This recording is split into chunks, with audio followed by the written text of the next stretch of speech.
আমার সঙ্গে আজকে যিনি রয়েছেন শুরুতে তার সঙ্গে আপনাদের একটু পরিচয় করিয়ে দিতে চাই, যেটা অনুষ্ঠানের নিয়ম। কথা না বাড়িয়ে আমি তার সঙ্গে আপনাদের পরিচয় করিয়ে দিচ্ছি। আপনার নামটা একটু বলেন। আমার নাম শিমু। শিমু। শিমু, বয়স কত আপনার? আমার বয়স 35। 35 বছর বয়স। আপনি আমার এই অনুষ্ঠান অনেক দিন যাবৎ শুনছেন, প্রায় 5-6 বছর যাবৎ শুনছেন নিয়মিত। যখন একেবারে প্রথম দিকে শুনতেন তখন কি ভাবতেন যে এই অনুষ্ঠানে একদিন আপনি অতিথি হবেন? না, এটা ভাবতাম না, শুনতে ভালো লাগতো তাই শুনতাম। রাইট। এবং মজার কিছু ঘটনা আছে ওনার অনুষ্ঠান শোনার, যেটা আমি অনুষ্ঠান শুরুর আগে ওনার কাছ থেকে শুনছিলাম। যাই হোক, সেটা আমি আপনাদের সঙ্গে শেয়ার না করে ওনাকে বরং ফ্লোর দিতে চাই। আমি আপনাকে বলবো যে একেবারে আরামসে গল্প করবেন আপনি, একেবারে নিজের বাড়িতে যেভাবে মানুষ গল্প করে, নিজের জীবনের ঘটনাগুলো বলে, দিল খুলে মন খুলে কথাগুলো বলবেন, ঠিক আছে? জি, শুরু করুন আপনি, ছোটবেলা থেকে যেখান থেকে মনে পড়ে। আমার ফ্যামিলিতে হচ্ছে আমরা 4 ভাই 4 বোন। আমার আব্বু হচ্ছে বিজনেস করতো। জন্ম জেলা কোথায় আপনার? আমার জন্ম জেলা পিরোজপুর জেলা, মঠবাড়িয়া থানা। আচ্ছা আচ্ছা, ওকে। বাবা বিজনেস করতো ছোটবেলাতে, দেখেছেন আপনি। কয় ভাই বোন আপনারা? আমরা 8 ভাই বোন। আপনার পজিশন? আমার বড় হচ্ছে 2 ভাই 1 বোন। বড় 2 ভাই 1 বোন, আপনি 4 নাম্বার? জি, আমি 4 নাম্বার। আচ্ছা, বলেন। তো ছোটবেলা যেটা দেখতাম যে আব্বু বিজনেসের কারণে খুব একটা বাড়িতে থাকতো না, দেশের বাইরে বাইরে, মানে বাংলাদেশের মধ্যেই জেলায় জেলায় বলতে গেলে, বিশেষ করে একটুখানি ওনার বিজনেসটা বলি।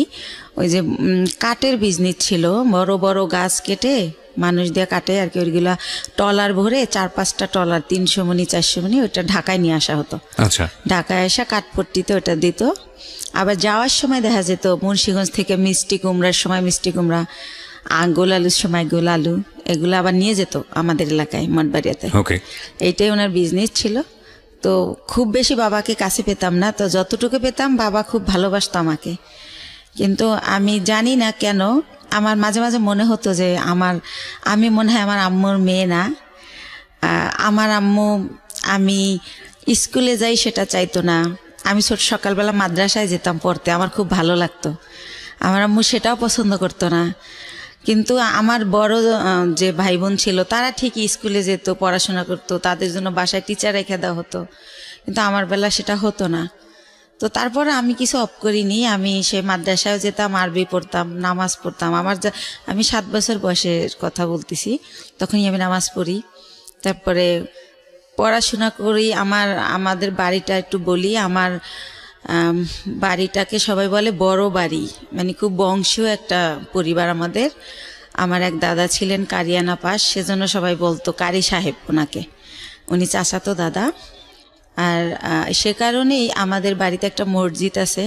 এই যে চ্যানেল আইতে রোজার সময় যে মসজিদের কারুকার্য দেখায়, সেখানে আমাদের মসজিদটা সারা বাংলাদেশের মধ্যে নাকি বিশ্বের মধ্যে, আমার এটা মনে নেই, পেপার আসছিল 10 নম্বর স্থান। এটা কি আপনাদের পারিবারিক মসজিদ? পারিবারিক মসজিদ, ছোট্ট একটা মসজিদ, বাট তার কারুকার্য আনকমন, অনেক আগের। সে কারণে এটা এভাবে হাইলাইট দেখানো হয়েছে। জি। তারপরে প্রাইমারি স্কুল আমাদের বাড়ির উপরেই। তো ওই স্কুলে আবার টিচার আমার ফুফুরাই, এরকম গভর্নমেন্ট স্কুল এটা। তো স্কুলে দেখা যেত আমি খুবই একটু মানে ছেলেদের মতো আমার চলাফেরাটা ছিল। যেমন অনেক টিফিনের সময় সবাই খাবার খেত, আমি কোন গাছে আমলকি হয়েছে, কোন গাছে এটা সেটা ফল পেরে আনতাম। তো এই জন্য স্যারদের খুব বকাও খাইতাম সব সময়। জি। তো যাই হোক, এভাবে কাটে। তো ওই যে বললাম বাবাকে খুব কম পাই। তো একটা কথা মনে পড়ে বাবার, যে সে যখন যাইতো বাড়িতে ঢাকার থেকে, তো ওই কাপড়ের খুঁতি বলতো তখন, টাকা নেওয়ার জন্য আর কি, ওইটা ভরে টাকা নিয়ে যেত। আচ্ছা। তো ওই টাকা আমাদের খাটের উপর ঢালতো, সবাই মিলে গুছাইতো আর কি। আচ্ছা। সাইজ করতো যে এটা এত নোট, এগুলো দেখতাম। তখন মনে হতো যে আমরা তো অনেক বড় লোক, আমার বাবার এত টাকা, কত টাকা হবে এটা তো বুঝতাম না, ছোট মানুষ আমি। আচ্ছা। তো এরকম। আর আমার বাবা বংশের বড় ছেলে, সেই সুবাদে তারে সবাই বড় মেয়া বলে ডাকে। আচ্ছা। তো সেই সুবাদে আমরাও খুবই সম্মান পাই, বাইরে বের হলে সবাই খুব স্নেহ করে যে বড় মেয়ের মেয়েটা। তো এরকম। তো এর মধ্যে মধ্যে আমি যখন ক্লাস 5-এ, তখন আমার বরাপুর বিয়ে হয়ে যায়। তারপরে হচ্ছে আমি যখন ক্লাস 7-এ পড়ি, তখন একদিন আমি স্কুল থেকে এসে দেখি যে বাসায় কয়েকজন লোক ড্রয়িং রুমে বসা, টুপি টুপি পরা। তখন আমার বড় বোন আমার কাছে একটা পেপারস নিয়ে যায় যে এখানে একটা সই দে। তো আমি বলি, এটা কিসের সই, ওনারা কারা? তো বলে সই দিতে বলছি, সই দে, তোরা তো কিছু জানি না, লাভ আছে। আমাকে তাদের সামনেও নেয়নি, ঘরেই আমার বোন কাগজটা নিয়ে যায়।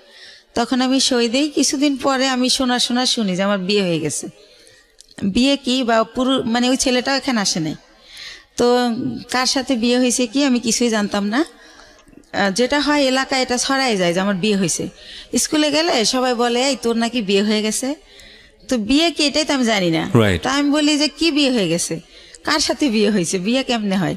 বরাবরই তো দেখছি দুলাভাইয়ের সাথে বিয়ে হয়েছে, তো আমি তো এরকম দেখি নাই কিছু। তো এভাবে বলি। তো একটা সময় আমি আমার আম্মুকে অনেক একটু রাগ করেই বলি যে আমার নাকি বিয়ে দিয়ে দিছো, সবাই বলে, এখন আমি আর স্কুলে যেতে পারি না, আমার লজ্জা করে, জিজ্ঞেস করে তোর জামাই কেমন এই সেই। তো আম্মু বলে যে এত কথার দরকার নাই, বিয়ে হয়েছে কিনা সময় হলে বুঝাই বলবো। তখন আপনি কোন ক্লাসে পড়েন? ক্লাস 7-এ। ক্লাস 7-এ পড়েন। আচ্ছা, ছোটবেলা। তো এটা আপনাকে কিছুই বলা হয়নি, শুধু বলছে সিগনেচার করো? এরকম কিছুই হয় না, শুধু সিগনেচার। ধর্মীয় বিধান মতে এটা বিয়ে না। মানে আপনারা যদি বিয়েটাকে যদি আপনারা ধর্মীয় বিধানের জায়গা থেকে বলেন, আমাদের ধর্ম অনুসারে এটা বিয়ে হয়নি।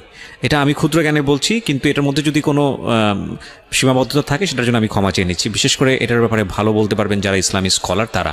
আর রিলিজিয়নের জায়গার বাইরে এসে যদি আমরা লিগ্যাল জায়গা থেকে বলি তাহলে এটা একটা মারাত্মক রকমের অন্যায়, এবং লিগ্যাল জায়গা থেকে তো এটা বিয়ে হওয়ার প্রশ্নই ওঠে না। তো সেই জায়গাটা থেকে মেয়েটা যদি ক্লেইম করে যে আমার সাথে এরকম আচরণ করা হয়েছে, তাহলে পরিবারের প্রত্যেকটা সদস্য ফেঁসে যাবেন, আইনগতভাবে ফেঁসে যাবেন। এবং এই কথাগুলো আমি এই কারণেই বলছি যে বাংলাদেশের এখনও এই ধরনের ঘটনা ঘটে। প্লিজ এইসব জায়গা থেকে সাবধান থাকবেন। জি বলুন। তারপরে আম্মু তো এটার আমার কোনো ব্যাখ্যা দিত না। তো যখন আমার আব্বুকে আমি জিজ্ঞেস করি যে আব্বু বউ সাজে, শাড়ি পরে, 2জন বর বউ থাকে, তারপরে বিয়ে হয়, তো আমার বলে বিয়ে হয়েছে, তো কই এগুলা তো কিছু করেন নাই। তখন আব্বু বলে যে নাবালক যদি হয় মেয়ে, সেই ক্ষেত্রে গার্জিয়ানরাই সব, তুমি তো নাবালক, সেজন্য তোমার এগুলো হয়নি, বড় হও তখন এরকম ভাবে আবার অনুষ্ঠান করবো আমরা। তো এতটুকুই জানা হয়। তো এর মধ্যে কি হয় যে আমি যখন ক্লাস 8-এ, তখন ওই লোকের আর কি ভাই হচ্ছে চেল্লায় আসে ঢাকাতে। তো আসলে আমাকে নিয়ে যাবে ওদের দেশে। তখন যখন কোন লোকের ভাই এটা? ওই আমার হাজবেন্ডের ভাই। হাজবেন্ডের নাম কি ছিল? হাজবেন্ডের নাম ছিল জাহিদ। আচ্ছা, তো জাহিদের ভাই মানে আপনার ভাসুর? জি, আমার ভাসুর। তো উনি আর কি আসে ঢাকাতে, তো আমাকে নিয়ে যাব ওনার সাথে। তো আমার আবার একটা অভ্যাস ছিল, এটা ভুলে গেছি বলতে, যে ছোটবেলা খুব বেড়ানের শখ, কেউ গেলে তার পিছে পিছে চলে যেতাম। আব্বু কোথাও যেতে নিলে আব্বুর পিছে, হয়তো খালি গায়ে আমি, কিন্তু দৌড় দিতাম যে আমার নিয়ে যাও। তো শুনলাম একটা দেশে যাব, নতুন একটা দেশ, ওদের বাড়ি পাবনা জেলাতে। তো আমি খুব খুশি, তো ওনার সাথে গেলাম। তো যাওয়ার পরে গ্রামে যেটা হয়, সবাই শুনছে যে আমি জাহিদের ওয়াইফ। তখন সবাই বলে যে মেয়ে, এত সুন্দর একটা মেয়ে, ওই সময় তো ছোট ছিলাম, সুন্দর ছিলাম, তো এত সুন্দর একটা মেয়ে পাগলটার সাথে কিভাবে দিল এর বাবা মা। আবার মেয়েটার একাই পাঠাই দিয়েছে, কেউ আসে নাই। কিন্তু পাঠাইছে অন্য সেন্সে, এটা আমার বাবার ফ্রেন্ডের বাড়ি, ওই সেন্সে পাঠাইছে। কিন্তু লোকজন সবাই জানে যে বউ হিসেবে আসছে, এটা জানছে গ্রামের মানুষ। তো এভাবে বলে, আমি তো সেম পুকুরে ডুবাচ্ছি, দৌড়াচ্ছি, শ্বশুর বাড়ি, তো ওরকম বুঝতেছি না। তো ওনারা মা ডাকতে হবে, তো সেইভাবে আগে আন্টি ডাকতাম, এখন মা ডাকি শাশুড়িকে। ওটা বলে দিয়েছে যে ওনাকে মা ডাকবা? হ্যাঁ, বলে দিয়েছে। আমার আম্মু বইলা দিয়েছে ঢাকা থেকে, তুমি আগে যখন আসতো তোমার আঙ্কেলের ওয়াইফ আন্টি বলতা, আঙ্কেল বলতা, এখন বাবা আর মা বলবা। তো আপনি জিজ্ঞেস করেননি বাবা মা কেন বলবো? ওই যে বিয়ে হয়েছে তার ছেলের সাথে। না, কিন্তু সেটা তো আপনি তখনও জানেন না। জানি বলতে সে তো মুখে বলতো যে বিয়ে হয়েছে। ও আচ্ছা আচ্ছা, আপনিও প্রশ্ন করেননি যে ঠিক আছে বিয়ে মানে বিয়ে? ওকে, তো আমি আসলে ভাইয়া জানতেন না, বুঝতেন না। জি, রাইট। তো তারপরে হচ্ছে আমি আমার শাশুড়িকে জিজ্ঞেস করি যে মা, সবাই যে বলে যে পাগলের কাছে বিয়ে দিছে, পাগলকে? তো বলে আরে ও হচ্ছে জাহিদের কথা বলে।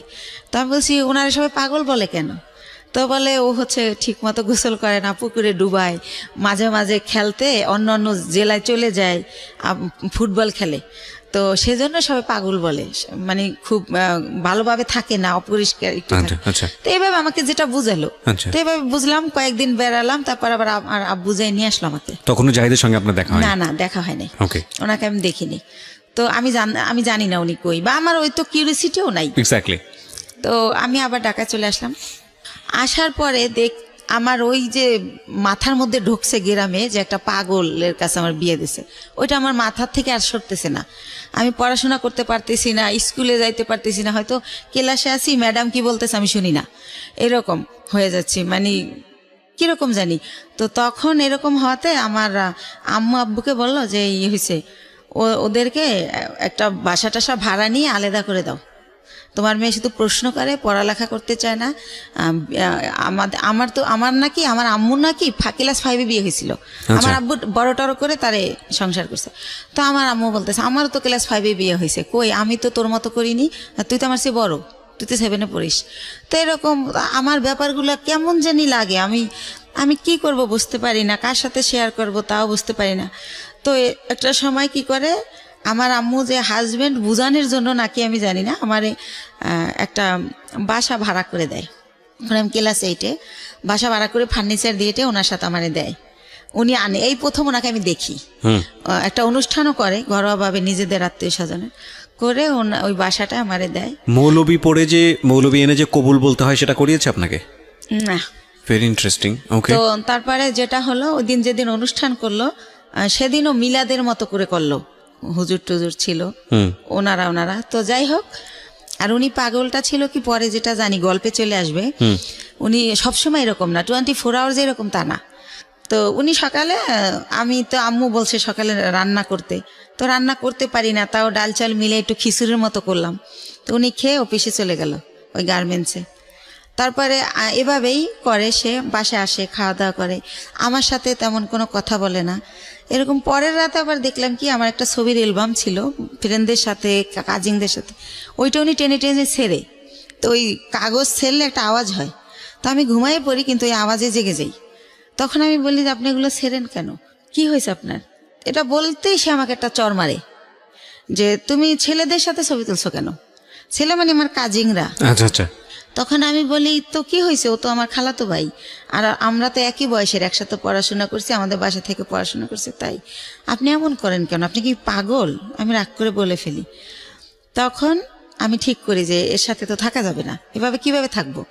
তো ওই দিন রাত এভাবে কাটে, আমি সকালবেলা বাড়ি চলে যাই, গিয়ে আমার আম্মুকে বললে আমার আম্মু বলে তুমি বেশি চালাক, তোমাকে কে দিচ্ছে এই বুদ্ধি, কিসের পাগল, পাগল হলেও চাকরি করে কেমনে?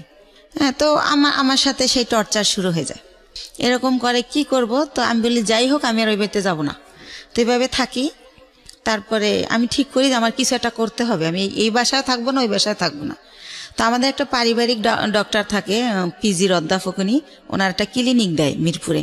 তো আমি ওনার সাথে একদিন দেখা করে বলি আঙ্কেল আপনার এখানে আমার একটা কাজ দিবেন? তো বলে কি কাজ করবা তুমি, ছোট মানুষ? তাই আমি বলি ওই যে প্রেশার মাপে কত কিছু করে, ইঞ্জেকশন দেয়, ওটা মানে শিখাবেন, আমি এগুলো পারবো। তা আমি এইতে তো অনেকটা তো আর ছোটো না। তো স্যার বলে, ওই আঙ্কেল বলে ঠিক আছে, এখানে চাকরি করলে আমাকে স্যার বলতে হবে, স্যার বলতে পারবা? হাসে আর বলে। আমি বলছি হ্যাঁ পারবো। তো ওইখানে কিছুদিন আমি শেখার পর আমি ওগুলো শিখে যাই, শেখার পরে আমার কিছু স্যালারি দেওয়া হয়, আর বেশি হচ্ছে আমার ভালো লাগে যে আমি ওইখানে টাইমটা পাস করতে পারি। আচ্ছা। তো এইভাবে চিন্তা আপনি নিজের বাড়ি থেকে করছেন? হ্যাঁ, শ্বশুর বাড়িতে যাচ্ছেন না, ওই বাসায় আর আমি যাই না, তো বাবার বাড়ি থেকেই করছি, বাবার বাড়ির কাছেই, যেহেতু সেকেন্ড কলোনি থেকে মাজার খুব দূরে না। তো এভাবে করি। তো আমার বাবা জানতে চায় কেন করি, আমি বলি যে ডাক্তারি পোশাক, নার্সের পোশাক আমার ভালো লাগে, তো তাই করি, আমার খুব ভালো লাগতেছে। তো পড়াশোনার কি হবে? আমি না পড়াশোনা চলবে, সমস্যা নেই। তো এভাবে যাইতে থাকে। তো ওই লোকটা একেবারে অসুস্থ হয়ে পড়ে একটা সময়, মানে জাহিদ। আচ্ছা, আপনার হাজবেন্ড? হ্যাঁ, অসুস্থ হয়ে পড়লে ওনাকে অনেক জায়গায় ডাক্তার দেখানোর পর লাস্টে ওই ক্লিনিকেই ভর্তি করে। আঙ্কেলের ভর্তি করলে জিজ্ঞাসা করে আঙ্কেল যেটা কে, তখন বলে যে আমার হাজবেন্ড, মানে যার অধীনে আপনি চাকরি করছেন? জি জি। ওকে। তো আঙ্কেলের ক্লিনিক, আঙ্কেল ওটার মালিক আর কি। তো বলে যে ওর হাজবেন্ড। তো আঙ্কেল অবাক হয়ে যায় যে ওর আবার বিয়ে হলো কবে, আমি জানলাম না, আর এতটুকু মেয়ে বিয়ে দিয়ে দিয়েছেন, কি করছেন, এই সেই আম্মুকে অনেক প্রশ্ন করে। তো তারপরে বলতেছে উনি আবার আমার চেয়ে তো অনেক সিনিয়র, 12-14 বছরের বড়, জাহিদ। জি। তো এই জায়গাটায় হচ্ছে আঙ্কেল আমার বাবা মাকে অনেক রাগই করে, যেহেতু পারিবারিক ডক্টর, সেভাবে একটা তাদের ভালো রিলেশন। তখন আমাকে সেই বলে যে তুমি হচ্ছে পরীক্ষা দিবা, স্কুল করতে হবে না, তুমি কাজ শেখো, তোমার ভবিষ্যৎ তুমি করো, এর কন্ডিশন ভালো না, কোন সময় কি হয়ে যায় বলা যায় না, স্যার আমাকে বলে। তখন আমি স্যার ডাকা শুরু করি যখন আমি ওখানে জব শুরু করি। তো তারপরে যেটা হয় যে আমার আব্বু ওনাকে ভারতে নিয়ে যায় ট্রিটমেন্টের জন্য, যেহেতু আমাকে বিয়ে দিয়ে ফেলছে। আর আমাদের ফ্যামিলিতে 2 বিয়েটা অ্যালাউ করা হয় না, বা ডিভোর্স এটা অ্যালাউ করতে পারে না। ওই যে বললাম আমার দাদা কারিয়ানা পাস। তো ওইখানে গেলে ওনার ধরা পড়ে যে ওনার বুকের একটা হাড় ভাঙা, ওনার এই মাথার কিছু রক, ছোট ছোট রক ড্যামেজ। তো এইভাবে অনেক কিছুই ধরা পড়ে যায় বাবার কাছে। তো বাবা আয়সা যখন আমার শ্বশুরের মধ্যে মারা যায়, তো শাশুড়িকে প্রশ্ন করে যে আপনার ছেলে এত দিক দিয়ে ড্যামেজ, তারপর আমার মেয়েটাকে কেন নিলেন? আমার এত সুন্দর মেয়েটা হরিণের মতো দৌড়াতো, সেই মেয়েটাকে এরকম করলেন, এখন কি করব আমি? আর ওখানে ডক্টর বলেই দিয়েছে যে এ সম্পূর্ণ সুস্থ হবে না, কিছুদিন ভালো থাকবে, আবার এটা হবেই, এটা সম্পূর্ণ সুস্থ হওয়ার মতো না। আচ্ছা। তো এভাবে নিয়ে আসে। তো এগুলো যখন আম্মুকে আমার আব্বু বলে, তখন আমি শুনতে পারি আড়াল থেকে। তখন আমি ঠিক করি যে না, আমার নিজের পায়ে নিজে দাঁড়াতে হবে। তো এর মধ্যে ওইখান থেকে আসার পর উনি অনেকটা ভালো হয়। ভালো হলে আবার আমার এক ভাইয়া, পরিচিত ভাইয়া, ওনার বাড়ি উজিরপুর, উনি একটা গার্মেন্টসে জব করে। তো ওইখানে ওই জাহিদা আমি দুইজনই চাকরি নেই। তো এতে মধ্যে আমি ক্লাস 9-এ উঠি। তো আমি চাকরি নেই কোয়ালিটি হিসাবে। তো আল্লাহ রহমতে আমার হয়তো আর্ট নলেজ একটু ভালো। আমি অনেক 3 মাসের মধ্যে আমি যখন ঢুকি আমার 8,000 টাকা স্যালারি ধরে। 3 মাস পরে আমার স্যালারি 15,000 হয়ে যায়। আমার একটা লাইনের দায়িত্ব দিয়ে দেয়, লাইন শিপ বলে ওটাকে। তো এভাবে ও জব করে, আমিও জব করতে থাকি। তো ভালো এরকম। তো ওই মালিক ওইখানে আবার 3 বাইরের গার্মেন্টস। তো 3 ছাড়ই হচ্ছে আমারে এত ভালো জানে যে এক স্যার যখন আসবে না, অন্য স্যার কি করে আমি জানি বলি, এভাবে আমাকে করে আর কি, যে তুমি আমাদেরকে বলবা।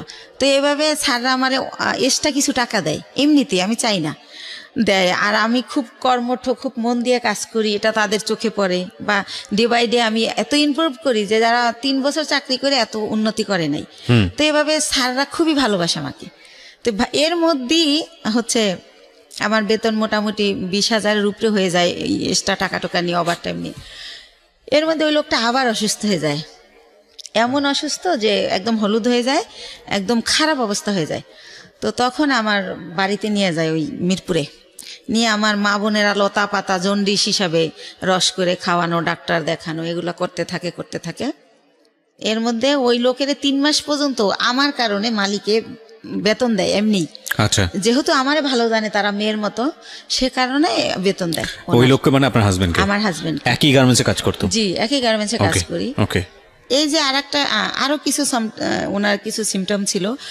রাতের বেলা হঠাৎ করে মানে আমি ঘুমের মধ্যে দেখতাম কি সে মানে ভৌতিকভাবে আমার দিকে তাকায় আছে। ঘুমের থেকে উঠে মানে ওনার দাঁতগুলো খুব বড় বড় ছিল, আর ওনার হচ্ছে উনি অনেক চেকন ছিল, অনেক লম্বা ছিল। তো উনি যখন খালি গায়ে এরকম করতো মনে হতো ভূত। তো আমি খুব ভয় পেতাম। তো ভয় পেলে কি হবে, আমি আবার ছোটবেলা থেকে তো কোরআন পড়তাম, নামাজ পড়তাম। তো ওইভাবে আবার দোয়া টোয়া পরে আবার ঘুমাই যেতাম।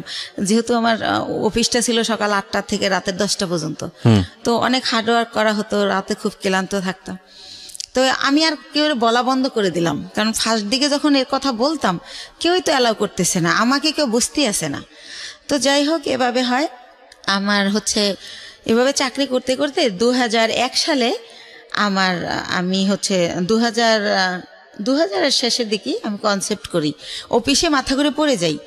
তখন আমারে হচ্ছে পরীক্ষা নিরীক্ষা করে ডাক্তারের কাছে নিয়ে দেখে যে আমার বাচ্চা পেটে। জি। তো বাচ্চা পেটে দেখলেও আমি অসুস্থ, ওষুধ খাচ্ছি, রেস্ট, যখন মাথা ঘুরে যায় নামাজের রুমে রেস্ট নিচ্ছি, যেহেতু স্যাররা আমার ভালো জানে। তো সেভাবে আমি আমার জবটা চালিয়ে যাই।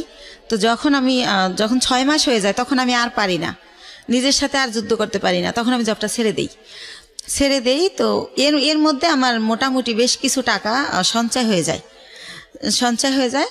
তো জবটা ছেড়ে দেওয়ার পর আমার বেবিটা যখন হয় 2001 সালের মানে জানুয়ারি মাসের 31 তারিখ রাত 12:30টায় হয় আমার ছেলেটা। ওকে। সেখানেও বলি, আমাকে যখন একটা প্রাইভেট ক্লিনিকে নেয়, অন্য লোকে নেয়, আমার হাজবেন্ড নেয় না। আর আমি যে প্রেগনেন্ট, এই সময়টা আমার মার আমাকে একটু সময় দেওয়া উচিত, আমার কাছে থাকা উচিত, কিন্তু আমার মা সেটা করে না। তো সে কারণে আমি ওই ভাড়া বাসায় থাকি, মার কাছে আর থাকি না। তো আমি যখন আমারে অন্য মানে ভাড়াটিয়ারা নিয়ে যায় একটা ক্লিনিকে, সেখান থেকে আমার অবস্থা খারাপ দেখে, যেহেতু আমার বয়স কম, সেজন্য আমার অবস্থা খারাপ হয়ে যায়, বা আমার খাওয়া দাওয়া হয় না ভালো। তো আমার ঢাকা মেডিকেল নিলে তখন ডক্টররা বলে যে ইমিডিয়েটলি সিজার করতে হবে, না হলে বাচ্চা মা কাউকে বাঁচানো যাবে না। তো সিজার করবে, হাজব্যান্ডের সিগনেচার লাগবে। এখন হাজব্যান্ড কোথায়? তখন উনি আবার ওই অসুস্থ থেকে সুস্থ হয়ে মোটামুটি অফিসে আবার যায়। ওই কোম্পানি আবার অফিসটা পুরান ঢাকায় নিয়ে যায়, সেখানে উনি জব করে। তো ওনাকে বারবার বলা হয় যে আপনি আসেন, আপনার সিগনেচার ছাড়া অপারেশন হবে না। বলে কেউ একজন দিয়ে দিলেই হয়, আমি যাব না। সে আর যাই না। তো এক পর্যায়ে আমার যে এক ভাইয়া, ওই যে বললাম যে আগে জব করতাম একসাথে, ওই ভাইয়াটা হাজবেন্ডের জায়গায় সিগনেচার করে। তো আমার সিজারে আমার ছেলেটা হয়। আপনার ছবি দেখাবো না, আমি নিয়ে আসছি মাশাল্লাহ। জি। তো আমার ছেলেটা ডক্টর হচ্ছে এভাবে পা ধরে ঝুলায় বেডে গিয়া, যখন আমার বেডে দেওয়া হয়, আমার যখন সেন্স ফেরে, তখন বলে যে আপনার ছেলেটা অনেক মেধাবী হবে, আমি এত বছর এই জবে আছি, এরকম খুবই কিউট, খুবই স্বাস্থ্যসম্মত হয় বেবিটা, তো ওরে ডাক্তারি পড়াবেন, আমার রিকোয়েস্ট রইল, এভাবে বলে কথা বলতে বলতে। তো হসপিটালে আমি 10 দিন থাকি। ওখানে রাখা হয় 7 দিন, কিন্তু যেহেতু আমি ছোট, তার মধ্যে সিজার হয়, এই জন্য 10 দিন রাখি। তো এর মধ্যে কি হয়, আমার মা যেদিন আমার সিজার হয় তার পরের দিন আমার মার বাসার একটা কাজের মেয়েকে পাঠিয়ে দেয়, কিন্তু আমার মা যায় না। তো কাজের মেয়েকে জিজ্ঞেস করি, লাখি আম্মু আসলো না? বলে যে তার শরীর ভালো না, জ্বর। তো লাখি আমার সাথে থাকে হসপিটালে। আচ্ছা। আর একটা বুয়া, বাচ্চার বয়স কত? না, আমার বাচ্চা তো মাত্র হলো, আমি হসপিটালে। ওকে, ঠিক আছে। তো আমার হসপিটালে তো একটা, আমি তো সিজারের, আমি তো বাচ্চার কিছু করতে পারবো না, সেজন্য এই খবর পেয়ে আমার মা লাখিকে পাঠায়, কিন্তু মা যায় না। তো 10 দিন পর আমার এই লাখি সহই আমার বাড়িতে নিয়ে যায়, আমার বাসায় নিয়ে যায়। তারপর আমার মা দেখতে আসে আমাকে। তখন আমি অনেক কান্না করে জিজ্ঞেস করি যে মা, তুমি কি সত্যি আমার মা? আমি হসপিটালে রইলাম, এত কষ্ট করলাম, তুমি আমার দেখতে আসলা না, এখন আসছো কেন? কয় আয়সা কি অন্যায় করে ফেলছি, একটু পরেই চলে যাব, আসছি তোমার বাচ্চার চুল কামাইতে হবে তাই। তো আমি তো বুঝি না চুল কামাইতে হয় বা কিছু একটা।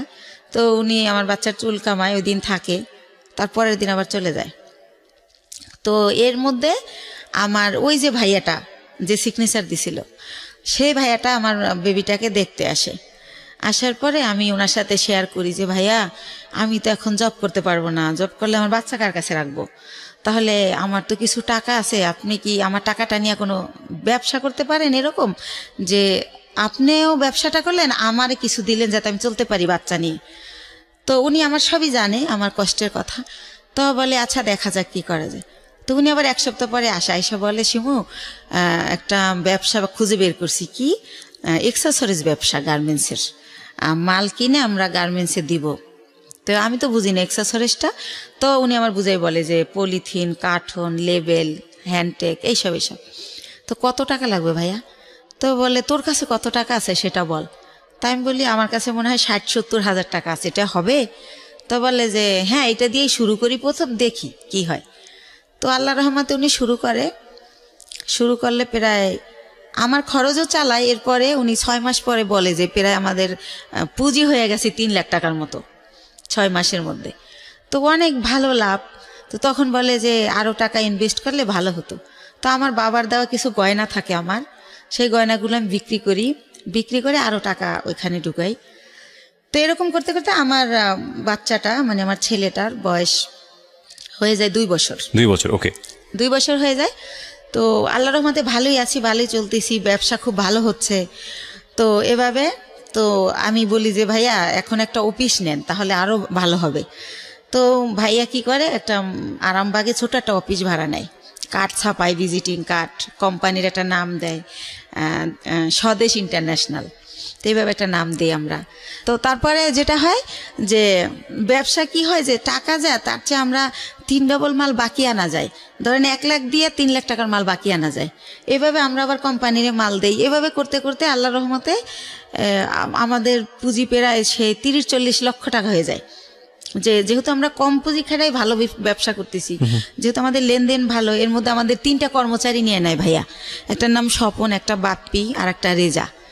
তো এভাবে ভালো ব্যবসা চলতেছে। তো আমার ছেলেটা 2 বছর যখন হয়, ও একা একা পেন্সিল খাতা দিয়ে বসাই দেয় খেলতে, দেখি যে ও সরোয়া লিখে ফেলে। এভাবে তো দেখি যে আব্বু এরকম করো, তো লেখে। তো তখন আর ওরে আমি বলি আমার ভাইয়াকে যে ভাইয়া ওরে না স্কুলে দিয়ে দেই, কিন্ডারগার্টেনে, ও তো লেখা শিখে গেছে। কয় দূর হবো কা, এত তাড়াতাড়ি না। তো এরকম করতে করতে আমাদের বাসায় একটা ম্যাডাম ভাড়া থাকে পাশের ফ্ল্যাটে। তো ম্যাডামকে বলি, ম্যাডাম কয় ওর পরীক্ষা দেওয়া লাগবে না, এমনি নিয়ে যায় নাইসেন, ভালো হবে, এতে ওর শেখা হলো, সামনের বছর ভর্তি করবেন। তো এইভাবে নিয়ে যেতাম, আসতাম, ফিটার নিয়ে যেতাম ব্যাগে করে, ওর ফিটার খাওয়াতাম টিফিনে। তো এভাবে ওরা সবাই আদর করে। ওর নাম হীরামণি। তো তো ওর নাম হীরা, তো আদর করে সবাই হীরামণি ডাকে। তো এরকম একটা পজিশনে আমার বাবা শোনে যে আসলে আমার বেশ কিছু টাকা হয়েছে, আমি ভালো বিজনেস হচ্ছে আমার, আমি খুব ভালো আছি। তো আমার বাবা আমাকে বলে কি যে ওই যে কারি দাদু, সেই দাদু মারা গেছে, দাদুর ছেলেরা সব আমেরিকায় সেটেল, তো তাদের কিছু জমি বিক্রি করে চলে যাবে, একেবারেই কম দামে দিয়ে দিবে যদি নিজেরা নেয় যারা বেলাডের। তো আমার বাবা আমাকে বলে যে হচ্ছে এরকম জমি বিক্রি করবে, তো তুমি কি কিনবা? তো আমি ভাইয়ের সাথে আলাপ করি, তো ভাই বলে যে জমি তো আর কিনলে ফালানো যায় না, কিনতে পারিস যেহেতু কম দাম। তো মাত্র 1 বিঘা জমি মাত্র 45,000 টাকা দাম। তো ওই 45,000 টাকা দিয়ে আমার বাবাকে আমি দেই, আমার বাবা জমিটা আমার নামে কিনে, আমি যাইও না দেখিও না, ওই আমাদের পিরিজপুরে আর কি মঠবাড়িয়াতে। তো এইভাবে আমার জমিটা হয়। তো এরকম এর মাঝে মাঝে ওই যে লোক, এর আর একটা কথা ভুলে গেছি, এরপরে কি হয়, আমার বেবিটার যখন বয়স 1 বছর, তখন সবাই বলে যে একটা বেবি হয়েছে, এখন ভালো হয়ে যাবে। তো উনি মাঝে মাঝে নাই হয়ে যায়, আবার চলে আসে, এভাবে আপ অ্যান্ড ডাউন চলতে থাকে। তো অনেকে বলে যে বিজনেসে ঢুকাইতে, তো আমি দেই না, কারণ তো ওনার তো ব্রেন ঠিক নাই, তো সেজন্য দেই না, যে না উনি মাঝে মাঝে জব করে আবার চলে যায় আবার আসে। তো উনি কি করে, ঈদ যেমন প্রথম ঈদ আমার বেবি হওয়ার পরে, তো ঈদের দিন উনি হচ্ছে চান রাতের দিন ওনার এক ভাগ্নে আমার এখানে জব করে, যেটার নাম বললাম রেজা, আর একটা থাকে ভাগ্নে আনোয়ার। তো চান রাতের দিন ওরা বাসায় আসছে, তো রাত অনেক হয়েছে, আমি বলি এই তো আনোয়ারে জিজ্ঞেস করি তোমার মামা বাসায় আসবে না? বলে না। আমি বলছি কেন, কোথায় গেছে? কয় ওনার এক ফ্রেন্ড আসছিল কুমিল্লা থেকে, সম্ভবত উনি কুমিল্লা চলে গেছে। তো এর আগেও একবার ফার্স্ট ঈদে এরকম করে, উনি চান রাতের দিন নাই হয়ে গেছে, তো উনি আবার কোরবানির আগে ব্যাক করে। এতদিন উনি কই ছিল জিজ্ঞেস করলে অ্যান্সার করে না। তো সেম কাহিনী আমার ছেলে হয়েছে, আমার ছেলের বয়স 1 বছর, আমার ছেলের ফার্স্ট ঈদ উনি এরকম চান রাতে আসে নাই। তো আমি বললাম যে আগে আসে নাই সেটা একটা ব্যাপার ছিল, এখন তো একটা ছেলে আছে, তা উনি গেল কোথায়? তো এভাবে জানতে জানতে জানি যে উনি কুমিল্লা চলে গেছে। কিন্তু ওনার একটা ব্যাপার ছিল যে উনি কোথায় যেত এটা বলে যেত না কখনো, ওনার মনে হয়েছে উনি চলে গেছে, আবার কেন জানি মনে হয়তো উনি ব্যাক করতো, উনি এই টাইপের ছিল। তো এভাবে কিন্তু আমার বাবা ওই সম্পত্তিতে আমার নামের জায়গায় স্বামীর নাম ইউজ করতে হয়, কাগজের তো একটা আছে, ফর্মালিটি আছে সেই ক্ষেত্রে। তো এভাবে করতে করতে 2007 সাল খুবই ভালো চলতেছি। 2007 সাল হয়ে গেল, আমাদের বিজনেস আরও অনেক বড় হলো, সরকারিভাবে এলসি করা হলো। তো এভাবে করতেছি। এর মধ্যে হচ্ছে ওই যে ভাইয়া যে প্রধান ছিল বিজনেসের সব কিছু দেখাশোনা করতো, ওনার নাম হচ্ছে দুলাল, ওনার বাড়ি উজিরপুর থানায়, সানুহার গ্রাম। তো ওনারে আমি আমার আপন ভাই, ব্লাডের চেয়েও বেশি, মানে ওনারে আমি অনেক রেসপেক্ট করতাম। উনি বাসায় আসলে আমার মনে হতো আমার ফ্লোরটা বইতে কাঁপে, কারণ মাথায় কাপড় না থাকলে বলতো মাথায় কাপড় নাই কেন, একটু হেসে কথা বললে, একটু জোরে হাসলে বলতো মেয়ে মানুষ এত জোরে হাসে কেন, বা এসে জিজ্ঞেস করতো 5 ওয়াক্ত নামাজ পড়ছিলি তো। খুব শাসন করতো, ইসলামিক মাইন্ডেড ছিল, চারিত্রিক বৈশিষ্ট্য খুব ভালো ছিল। তো ওনারা অনেক রেসপেক্ট করতাম। তো উনি ছিল আমার সব কিছু। কোথায় কি আমি তো আর অত বুঝি না, মেয়ে মানুষ, বিজনেসটা উনি করতো, কিন্তু টাকা পয়সা যখন শর্ট পড়তো আমি ফ্রেন্ড সার্কেল দেখা দাঁড় করতাম, এরকম করে দিতাম, আবার ব্যাংক লোন করতাম, এরকম ভাবে চলতো। কখনো গহনা বিক্রি করতাম, এরকম চলতো। তো ভালোই। এর মধ্যে হচ্ছে 2007-এর দিকে উনি ফেরত আসলো ইভেন্ট, তখন আমি ওনাকে কোনোভাবেই রাখবো না। তো আমার বাবা মা সবাই বলল যে হচ্ছে শেষবারের মতো দেখো, এরপরে যদি চলে যায় তাহলে আর আমরাই ওনাকে কোনোভাবে আর অ্যালাউ করবো না। তো সেবার উনি 3 মাস ছিল। আচ্ছা, 3 মাস কোথায় যেত আপনি জানতেন না? না না, একদমই জানতেন না। ওনার বাবা মাও জানতো না, উনি যখন বিয়ের আগে ভাবে নাই হইতো, আচ্ছা, জানতো না উনি কোথায় যায়। তো যখন হচ্ছে 3 মাস ছিল, এবার 3 মাস থাকার পরে উনি আবার নাই হয়ে চলে যায়।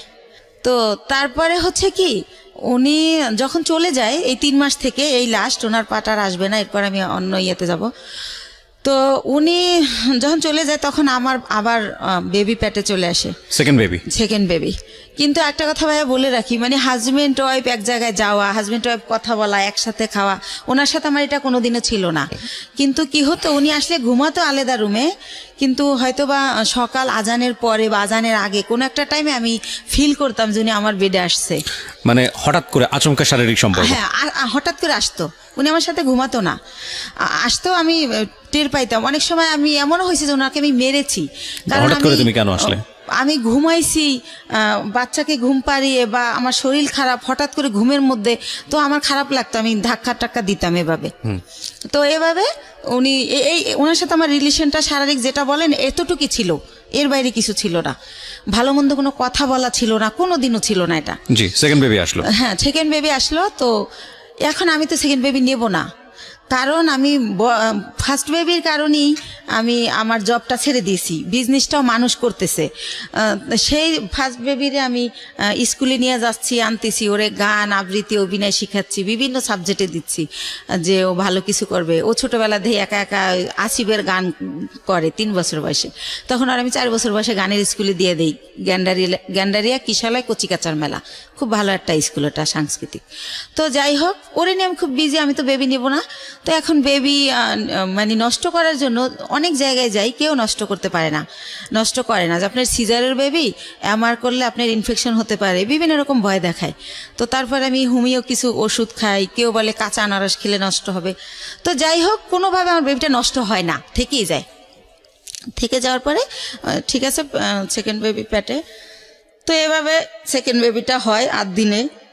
ওই টাইমটাতে আমি অনেক অসুস্থ থাকি, এতটা অসুস্থ, 8 দিনে আমার 2 মাস থাকতে হয় হসপিটালে।